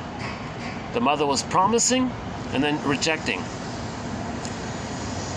A mother who first entices through the promise of a certain kind of relatedness, and then devastates through the withdrawal of such a promise. At the core of the repressed is a forbidden relationship, an intensely conflicted relationship with the bad object who is both loved and hated. Such a relationship involves both longing and aversion, desire and revulsion. Although, because the attachment is repressed, the client may be unaware that both sides exist. A seductive parent who first says yes and then no is a very bad parent. Yeah, don't think because she's alluring, she's a good mother. If she's alluring and then rejects you, that's still a bad parent. The child defensively introjects this exciting but ultimately rejecting parent. Once the bad object is inside, it is split into two parts. The exciting object that offers the enticing promise of love and relationship, and the rejecting object that ultimately fails to deliver. Okay, here's the point here. The bad object is both loved because it is needed and hated because it is needed. So the baby loves his mother because he needs her, and he hates his mother because he needs her. All right?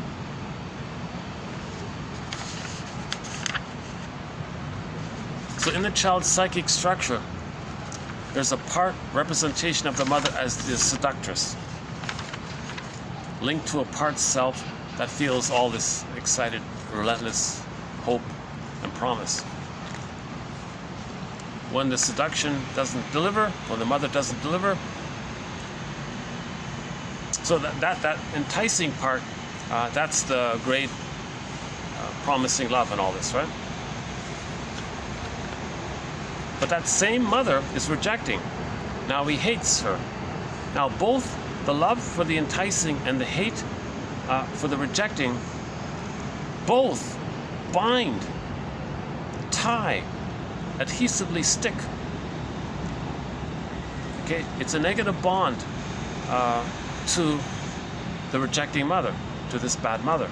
So the bad mother is alluring and rejecting. He's bonded to both. So he's both bonded to the promising mother and the rejecting mother. That means he's loyal to the bad mother. Yeah, so it starts off with the bad mother and it splits into the promising and rejecting. But the hate for the rejecting mother, that hate ties him to the mother. In other words, if the baby's hating his mother, that keeps the attachment to her. That's part of the link to her because he needs her. The need for her is the attachment to her, but she's rejecting him. Now she's hating him, her. That's still bonded. So the great hope and longing and desire bonds the baby searching. But the rejection by the mother maintains the hate and the longing, so it's still all meshed up in the attachment. So this is called the negative symbiosis. And one way to deal with this pain is just to imitate others.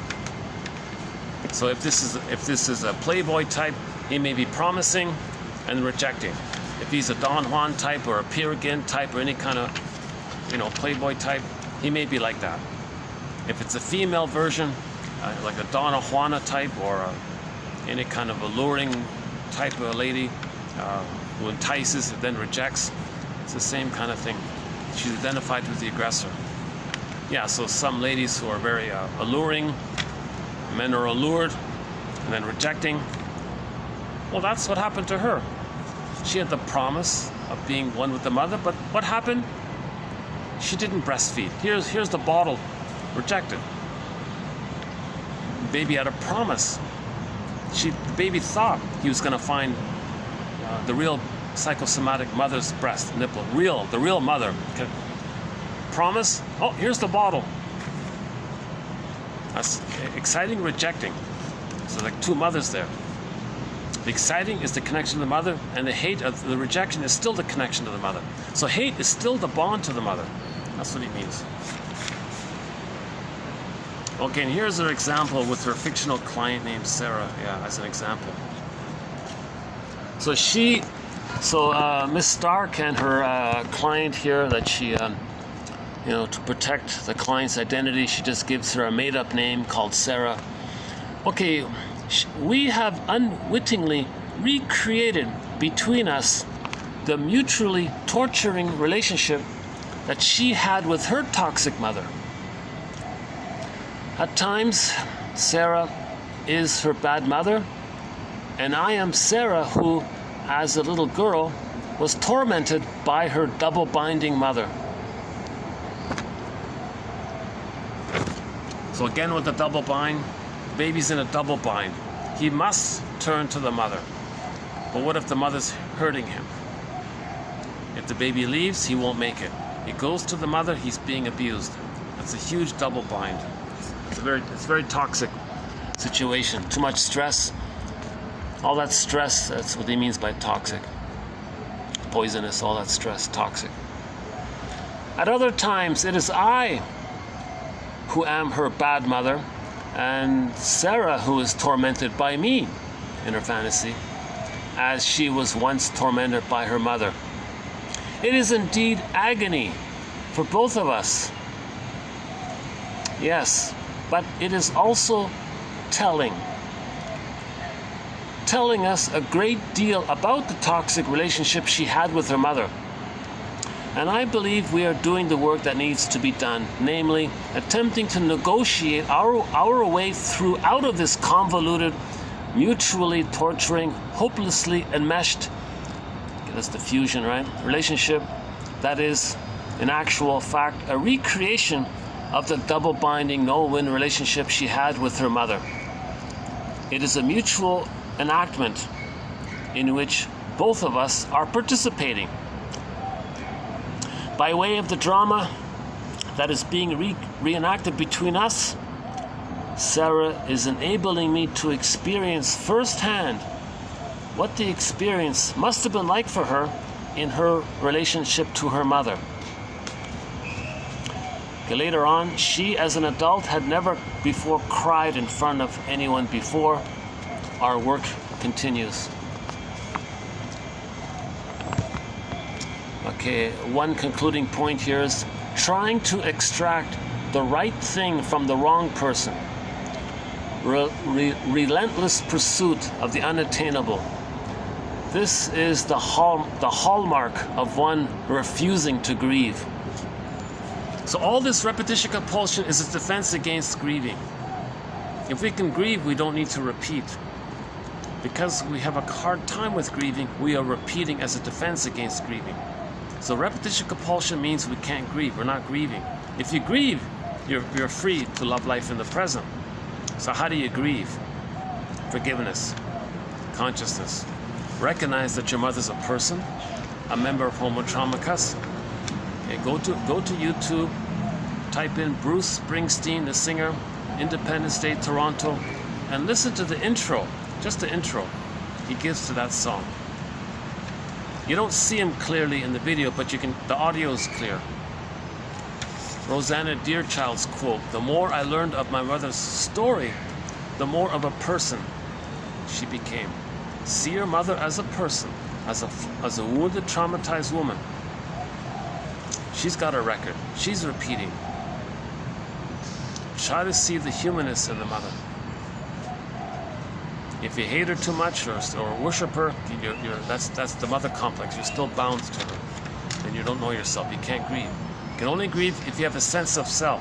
The sense of self emerges when you separate from the mother. But the only way to psychologically, inwardly separate from the mother is by seeing her as a person, not as a goddess or demon, someone to worship or hate. So this is forgiveness. This is called forgiveness, empathy. Okay. So you got to find your mother's story, become a detective, find out your parents' favorite jokes.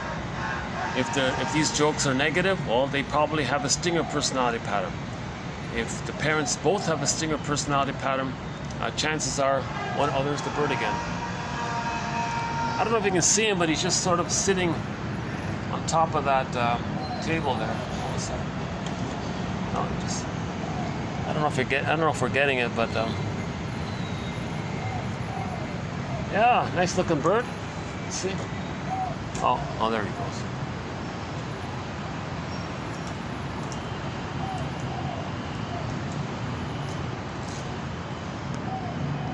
Oh, that's a very sensitive bird. Hey, there's the sunset. Let's see.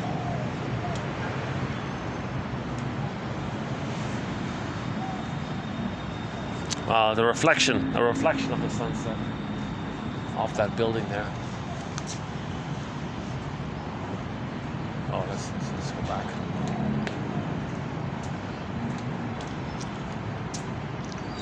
Hey, where's the sun, huh? Reflection there, reflection there.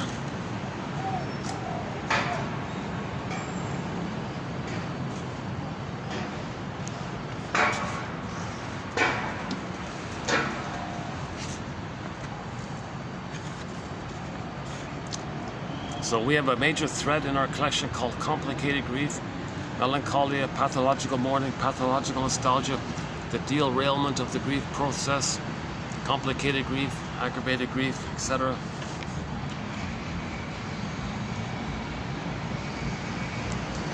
So the hero's journey is to do this grief work thing. That's what Robert Bly's whole thing was about, helping men to grieve. Grief work is the pathway to identity and feeling. Grieving is healing, right? That's the whole thing, right? Some people said, yeah, the problem in the world that we're having is that not enough people are grieving. If you're not grieving, you're not in your body. If you're not in your body, you're not making sense, literally. And then it's all of this disembodied doings and discourse that causes all these problems. Because all these disembodied discourses and reenactments, these are convoluted cries for love. Shaming others to say that your mother shamed you. Expecting disappointment because your mother disappointed you. So you're not loving life in the present. And she says there's an immense relentless entitlement for the positive mother because of the immense anger towards her. And if you're so angry at the mother, you go through life with a great sense of entitlement that fuels this immense sense of grandiosity that you think that you got to be on the throne. So this immense, relentless entitlement is a sign of trauma. We're responsible for our healings. Stark says in the next video by Stark as well, we want to face the distortion that we're unlovable or something like that. The illusion that one day we're going to get the perfect love from somebody. And this entitlement, and that it's our due. She called her line, she calls it the quote, I can't, you can, you should. Yeah, that's coming up in the next video. I couldn't fit it in here today. So she has a thing called I can't, you can, you should. And that's the core of it, she says. She says that's one way to describe the core issue. People with this belief, I can't find myself or have confidence anymore, but you can fix me, and you should. That's the entitlement. So you want to face this false belief, the distortion, this illusion, and entitlement that one day you're going to get the positive love from that you need in the past. Nobody in the present can be the missing good mother for that past. Jesus Christ.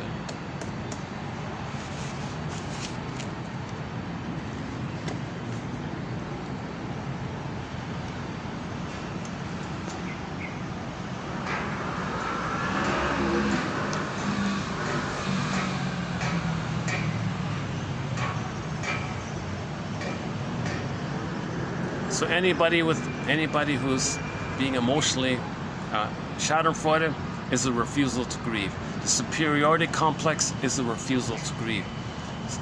Searching for infantile megalomania via cynicism and dark humor, that's refusing to grieve.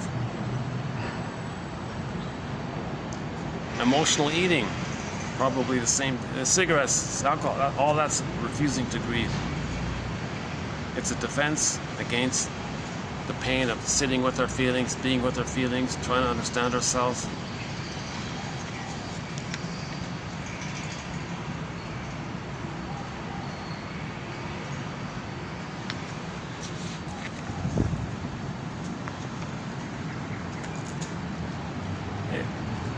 Shouldn't there be a sunset somewhere around? Let's see. Let's see if we can catch a sunset somewhere.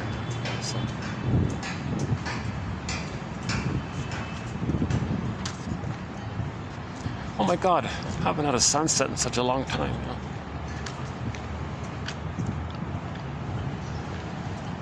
Ah. Oh, the pool is quiet. Oh no, there's people there. Okay, never mind.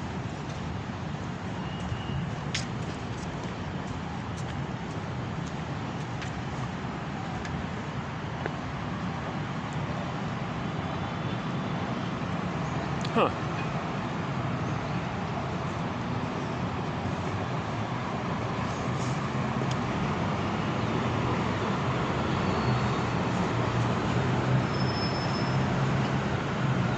Must be behind these buildings there. Okay.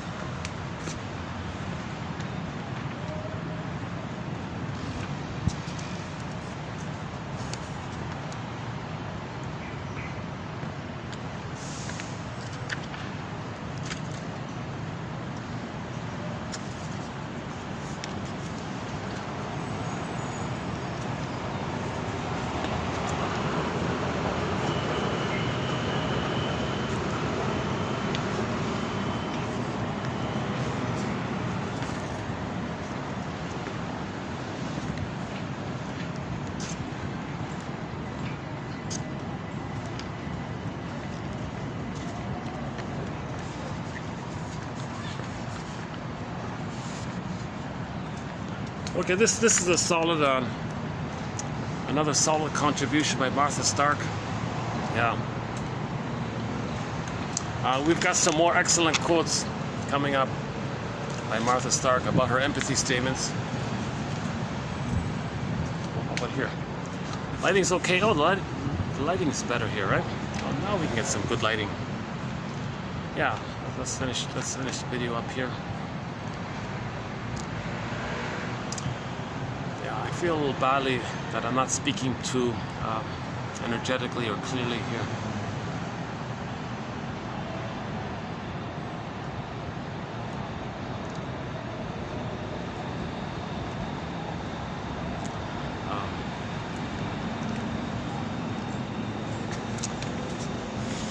A better video was the last one, 36. That was a better one, yeah, with Martha Stark.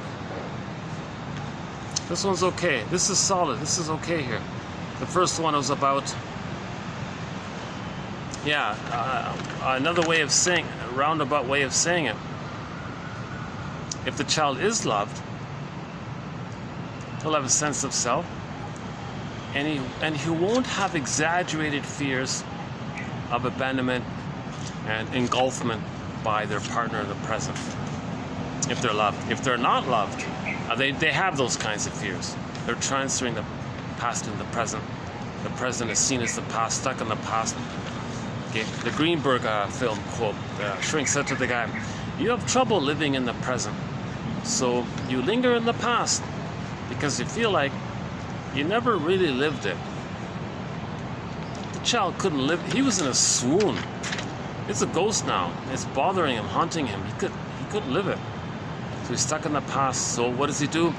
Recreate the scene of the crime in the present with others as stand-ins, as a theater thing, hoping to change the past. That's called repetition compulsion. Okay. Again, Paul Libby Russell, 2119 for that. Okay, the second one here is that, yeah, just a clarifying point here.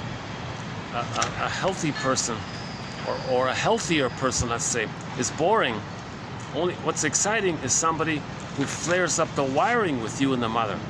Because the wiring with you and the mother back then, you're going to get back the oneness. Now, the baby isn't addicted to the fusion and the excitement of the oneness. The baby's not addicted.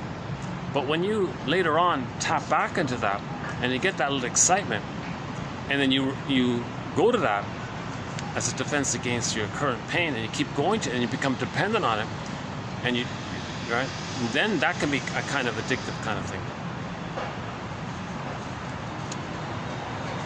So the person in the present triggers the blissful feeling with the mother. So now you're a great excitement. Now there's a great excitement. But that excitement is what you felt, like a healthy version of that you felt with the mother, this blissful feeling. But you don't know it, but it was there. The person in the present who reminds you of the mother just triggers your relationship with the mother. So now you're back there in the oneness. You were waiting for her all along, now she's there, so you're excited. Okay, disappointed. So enter the song Turn to Stone, right? So all of these blaming songs. Oh, you're such a heartbreaker. Don't be so cruel, and all these songs in unrequited transference love. Love hurts. It's not love doesn't hurt. It's transference love hurts. When you transfer the past and re-experience the pain from the past, that's what hurts. Love doesn't hurt. Transference. Okay, the song here. If you won't leave me, I'll find somebody who will. I've played it numerous times last year.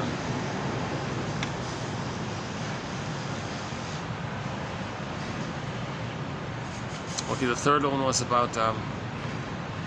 Okay, the third, fourth, fifth, sixth, and seventh quotes here are all about the basic idea that the bad object is split into a part representation of the mother that's alluring, fused with a part self-representation that's allured. That's the attachment, longing, desire, excitement, bliss. If you're falling in love comes from this. When that relational unit is stimulated or activated, that's your falling in love phase. And then with the disappointment, you click over to the other split representation, the rejecting mother fused in with the shame, the rejected self. So the exciting mother is the rejecting mother. If somebody's too alluring, it's going to be rejecting. Because that person who's doing this experienced that. They were allured by the mother, great promise of the mother, a great hope fell. Alluring, rejecting. Emily Dickinson, she summarized it right there in the first line of her poem. A great hope fell. Excited, fell. Split in the brain. Split in the memory system. Sometimes mother's promising, oh, rejecting. Excited, rejected. Masterson calls the rejecting object fused with the rejected self the woe room, the withdrawing object relations unit. So she was promising and then she withdrew her promise. Didn't follow through. Didn't deliver. Yeah, that's what today's video. She didn't deliver. The mother didn't deliver. She promised but didn't deliver. A lot of mothers are promising, but they don't deliver. Baby comes out with the natural expectation, a natural expected promise that the mother's going to be there. Well, she didn't deliver. And we had that annoying quote from 3 years ago, where the guy observed how his wife didn't want to breastfeed their baby, and he freaked out. What are you doing here? Why are you not holding the baby in your arms and breastfeeding? Why are you giving the baby this powdered stuff thing? You know what she said? Oh, well, I want to go to the office and allure the guys, jiggle and have some power over the guys. So women use seduction as a power play, a power tool or power play, right? So she wanted power over the guys. So she was willing to traumatize her own baby for this petty office politics. That father was heartbroken. He was crestfallen. He didn't realize what a rotten mother his wife would become. And that caused a problem in their relationship. Yeah. Another mother said, oh, I don't want to breastfeed, I'll use the breast pump. What for? Why? So there's the real issue between mothers and daughters, you see. That's what this Sarah quote was a number 8, number 9 quote was the Sarah quote was about. A lot of mothers, I don't understand this myself. Why do so many mothers have such an issue and resentment of giving love to their daughter? Well, the mother herself didn't get the love, so she's going to communicate. Sorry, daughter, when I was a baby, my mother didn't give it to me. I got to replay that with the fantasy that if I replay that, maybe it'll change. So I'm not going to give you the love that you need to replay how my mother didn't give me love. That's me replaying the loyal interaction with the mother, my bond to the mother, replaying that, loyal to her. And if I do this recreation, and you, baby, stand in for me, I play the shaming mother, I'm loyal to the mother. That's my relentless hope and relentless entitlement that I'm going to get the love from my mother that was needed. Repetition compulsion. So the mother who doesn't provide the love to her daughter, she's trying to say that that's what had happened to her. Now the poor baby cannot say, Mother, are you refusing to meet my needs because you want to communicate that your mother didn't meet your needs? The baby can't do that. So about a year ago, we had a quote from a woman who was going to have a baby, and she said, wait a minute, hold the phone here. Let me first see the shrink. So she went to the therapy guy, and he said to her, oh yeah, you're letting me know what kind of childhood you had. What do you mean exactly? You're letting me know what kind of mother you had and how it felt being with her. Go on. You're putting me in the role of you, and you're acting like her, and I feel a tug and a push and a pull to maybe feel what you felt with her. She got it, she wept, she understood, she mourned the loss, that she never had the positive mother. That's a huge loss. Grieving is about admitting loss. That's a huge loss. To not have a positive mother, you gotta admit that the mother failed, she was absent, misattuned, soul blind. That's a huge loss. Now you can only, the thing is, the theory is, you can only kind of admit that kind of deep loss with the level of safety with a caring witness. So the presence of a caring witness, that's the yin of healing. Then you can feel. Now the talking and the free associating, that's the yang, that's the doing. So the yang is the doing, and the feeling is the yin and the being. So the yin and the yang of healing. That's a very good quote, because then later on she had a baby. She's okay. I'm available to the baby now. I can be a mother now. I don't have this petty grievance with my mother. I got to replay and still entitled and trying to change the past. I don't have to dwell in the past. I faced that past. I grieved the loss. I grieved the past. I grieved what happened in the past. And then she could be present, and she healed. She cured intergenerational trauma. She didn't need to transmit. She didn't need to engage in the transmission of intergenerational trauma. So she was available for the baby. That baby got the love that the mother didn't get. Well, she got it in a therapy process when she self-reparented herself and had a sense of self to be able to give to the baby. But originally, that mother, when she was a baby, didn't get the love. But the therapy process gave her that place of embodiment so she can give love to her baby. So she reported in that quote that she got the good feeling of being a mother for her baby. And had she not done that, she would have shamed her baby the way she had been shamed by her mother, and just repeated the whole thing. So we keep on repeating until we observe it, reflect on it, forgiveness, see the mother as a person, and so on. Okay. You know, one clue about forgiving your parents is the birth order. We don't talk about much about this. The birth order issue. That might be a bit of a clue. And were the parents scapegoated? Maybe the parents were scapegoated by their parents. Remember, if the Stingers get married, they scapegoat one of their children. So identify this, right? If the parents came from a place that was plundered and pillaged, like these poor 2.5 million people that are being traumatized by being forced out of their homes and all this, and all the suffering, and 20,000 murdered in the process of pushing the 2.5 million out. gee, all those people are, most of those people, or if not all those people, are having a severe disturbance, trauma. Now, so if the mother if the mother is the victim of the pillage and the plunder, so think about that. That's not her fault, right? So you can partially forgive your mother in that area, because she was victimized by the whole broad sociological phenomena of us being homotraumacus.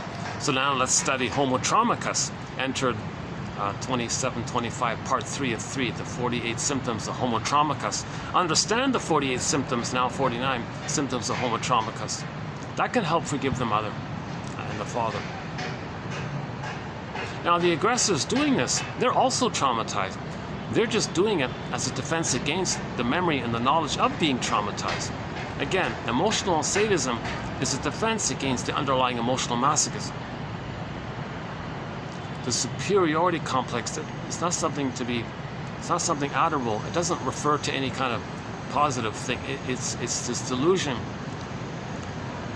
that once upon a time in the uterus you were on the throne. That's called the superiority complex. You're stuck with this old archaic false belief of that. A huge irony, because the baby was never a little actual God. They were totally passive and helpless.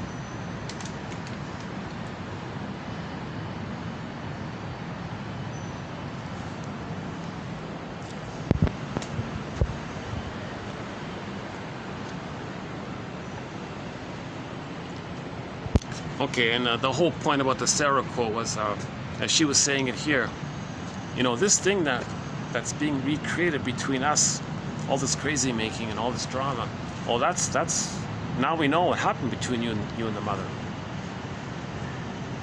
And she admits, the therapist here admits, that she got swept in to this negative fusion, this negative symbiosis. She kind of lost her objectivity. And the client was so compelling in her forcefulness to recreate it. You know.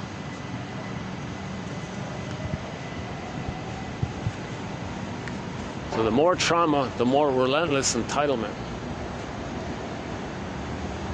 We shouldn't traumatize the babies.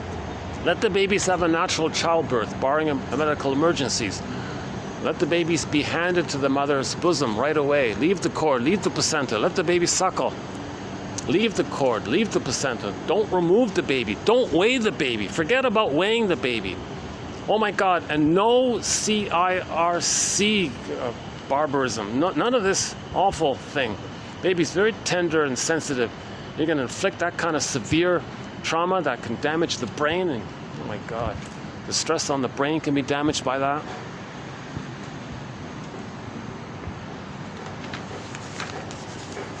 We need to raise consciousness. One of our songs in our soundtrack is the song called Rise, the classic rock band Harlequin.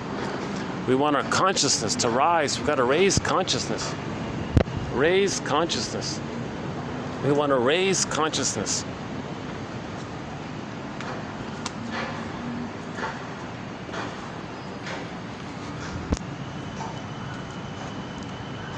I honestly believe everybody over 40 can benefit from having this electronic encyclopedia of insights on their iPhone. They can read it offline. Robert Bly says 10 minutes a day. Pick one a day, inside a day, one a day, just 10 minutes a day. If you do that for 3 years, that's a crash course in empathy. So this is, we may also say, is a crash course in empathy. Understanding, empathy, forgiveness, empathy, forgiveness, understanding, it's all kind of synonymous. Forgive your parents, heal yourself, need empathy and recognition. Oh, this is new, eh? At nighttime it's blinking at night, yeah. Here's a new feature here, yeah, the blinking lights.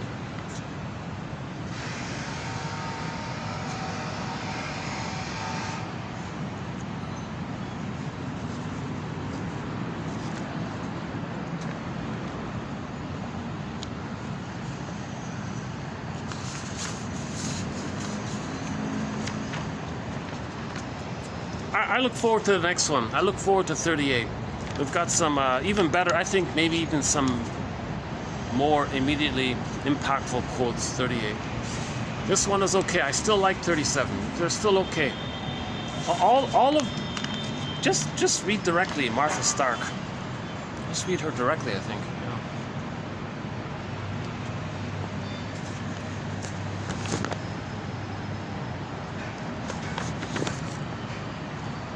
She's one of the clearest writers out there. Martha Stark. Dorothea MacArthur is also sort of similar. And then read Karen Horney, Masterson, Ogden, Grotstein, Guntrip, Solani. That's not bad. David Solani. Actually, if you want to continue this material, I would say David Solani is also a good place to go. Masterson and Solani. Rinsley, yeah, as well.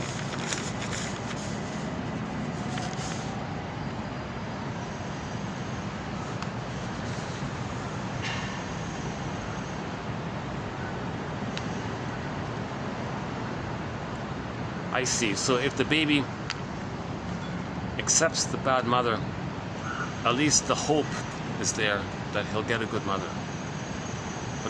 But if the baby has no mother, he won't make it at all. So it's better for the baby to have this false delusional hope to keep him going. It reminds me of that film, Blue, what's it called again? Blue Velvet or something? Marlene or Marilyn Dietrich or something. This school teacher guy, this sort of older man, retired teacher or something. He fell madly in love with this chorus girl, played by what's her name? Dietrich or something. A little bit similar to Marilyn Monroe, right? And he had this relentless hope. He couldn't see the reality. She just. He was nothing to her, but he had this relentless hope that she would be the good, perfect, the one or something. And he just, poor guy. That's one of the most graphic, what a fool believes kind of story. When the wish is so strong, you distort reality to keep the wish.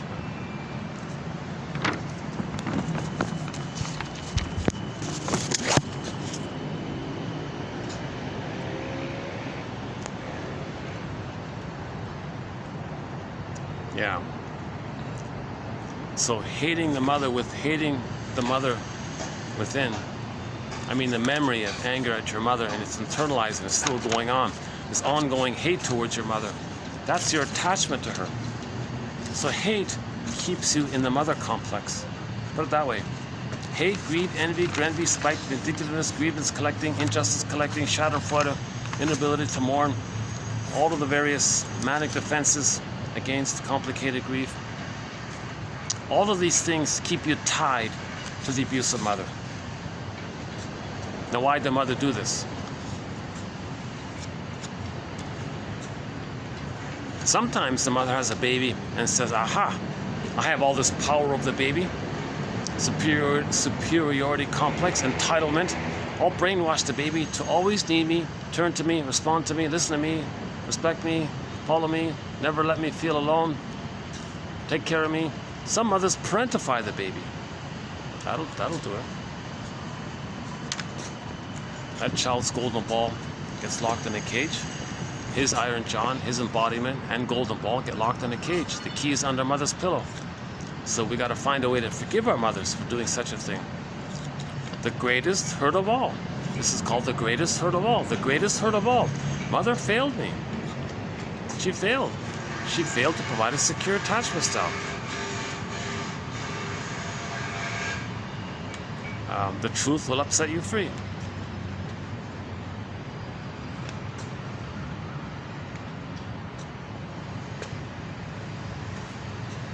I guess I only have a few minutes of light here. Let's wind this video down, and within 5 minutes, let's say. Any other final thoughts here? Fairbairn.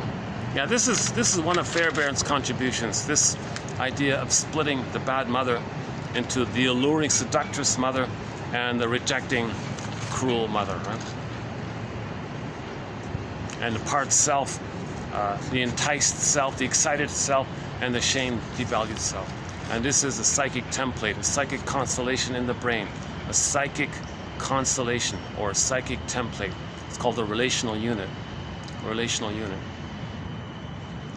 And when a relational unit is flared up, a person can play either pole, the victim pole or the aggressor pole, and they can flip it around. But stingers usually play the aggressor pole and project their victim pole onto others. Clingers usually identify with the victim side and see the rejecting mother onto others.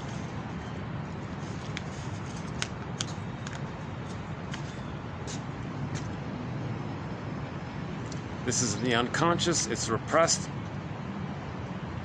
and both interactions with the alluring mother and the rejecting mother, the yearning for the mother and the hate at the mother, both of these together maintain the attachment to the mother.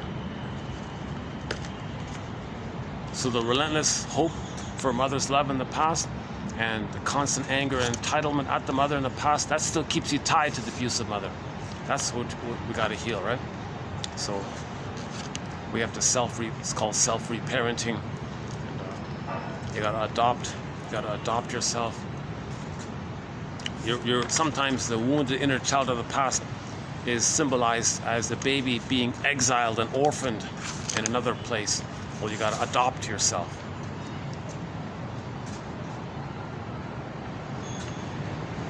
This act builds psychic structure. Yeah. So the missing psychic structure is sometimes called the missing soothing interject, the missing holding interject, the missing internalized good object. And that's what that guy means about the basic fault. I think that's what he means, this, what's his name, Ballard or something. The basic fault. So the basic fault is the baby has no memories of mother loving him. That's a basic fault. Yeah, that's a psychic, they call that a psychic structural deficit, like a missingness in it. A basic fault, that's his idea. But we can build some of this, what's that, the $6 million man? We can rebuild him. We can rebuild ourselves.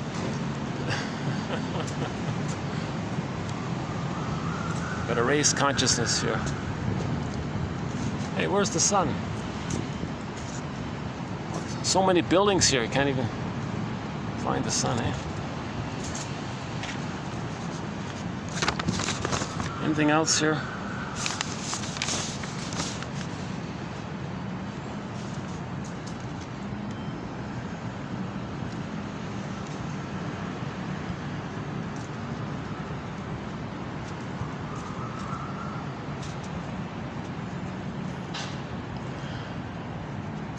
So the internal object, the bad object, is loved both because it is needed and hated. What? Hated because it is needed, and loved because it is needed. So both parts mean, that's called emotional masochism. She hurts you, but you need her and love you. So in that song, what's the song again? Can't live with you, can't live. Oh yeah, Mistreating Heart. Is that the one? Rick Santos band. Oh, Lovesick. No, Lovesick. Yeah, one of our musical voices is a singer. Rick Santos. He used to be the lead singer of the band Santos. 4 albums. He did 1 solo album. His most recent single is called Lovesick. Can't live with you, can't live without you. That's the double bind that's the double bind he's talking about. So Rick Santos is also talking about the double bind. The baby's saying to the mother, I can't live without you. But geez, I can't live with this. I can't live with this. So how does he live with it? He internalizes it and keeps the drama going on within and projects it outwardly, thinking he can change the past and get it, you see? So that's what the baby did. That's the baby's managing efforts. He can't live with this abusive mother, so he records it all in, and the drama's going on within, and then with others in the present, he restages that original interaction with others in the present, thinking he's still trying to change the mother, Make her be a loving mother. I love you. You're perfect now. Change. It's a relentless entitlement, relentless hope. She calls it here. Yeah, that's her unique phrasing here. Martha Stark. This relentless hope and this relentless entitlement. It's in reference to this. Trying to get the positive experience from the mother. You can't still get it. You can't still get it. You got to mourn the loss of it and go from there and rebuild from there. We can rebuild him. What's his name? Lee Majors was the actor.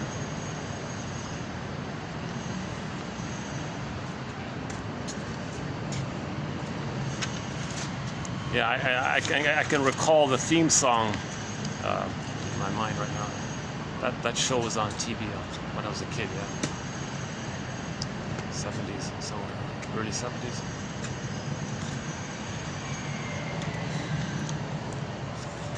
Oh, yeah, last night I watched an episode of the Danny Thomas Show entitled, yeah, kind of a touching, slightly touching story, Scrub Woman. Yeah, that's the name of the episode. About a young lady from high school, from a small town, had dreams of being a star and all this. And she had some talent, like some musical and dancing talent. But she had a boyfriend. She had some guy who was in love with her, and he was begging her to marry him and stay. She, no, I gotta be famous. I gotta go to the big city. So she goes to the big city,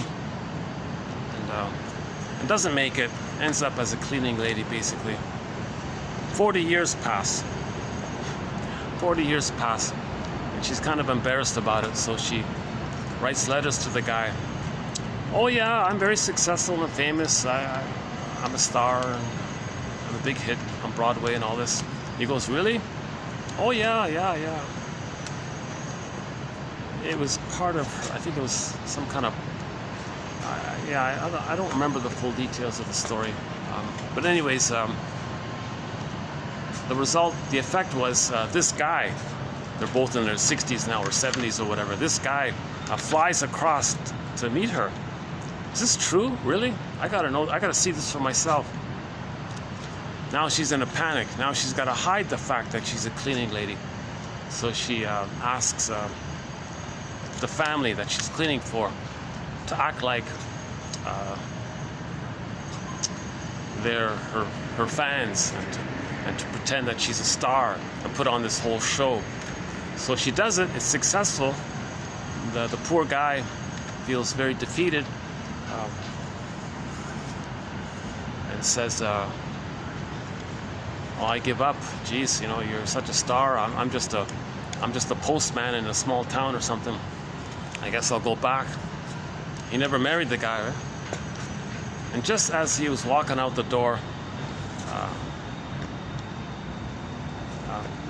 they created, and Danny created some kind of face-saving technique, some kind of fake drama to trick the man into thinking he's going to be a big hero if he saves her and takes her with him, which is what she secretly wants, but she wants to save face. So that it was successful, and the irony of it all at the end was the guy knew it all along, and he thanked Danny by calling him a wise owl. You're a wise owl.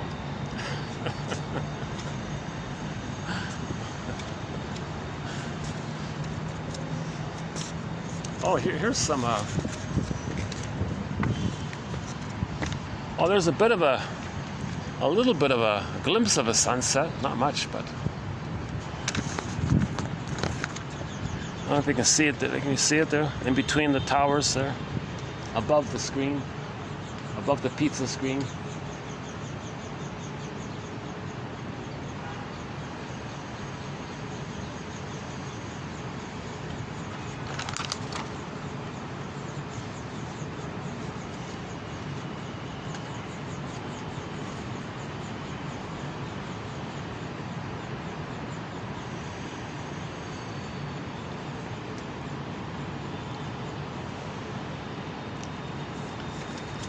Maybe I'll just close the video here with this view here and just conclude by saying thanks very much. This has been 2737.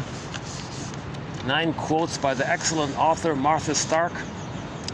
And I'll see you in the next video, where we will be continuing with her excellent work. And I'll see you then. See you in the next video.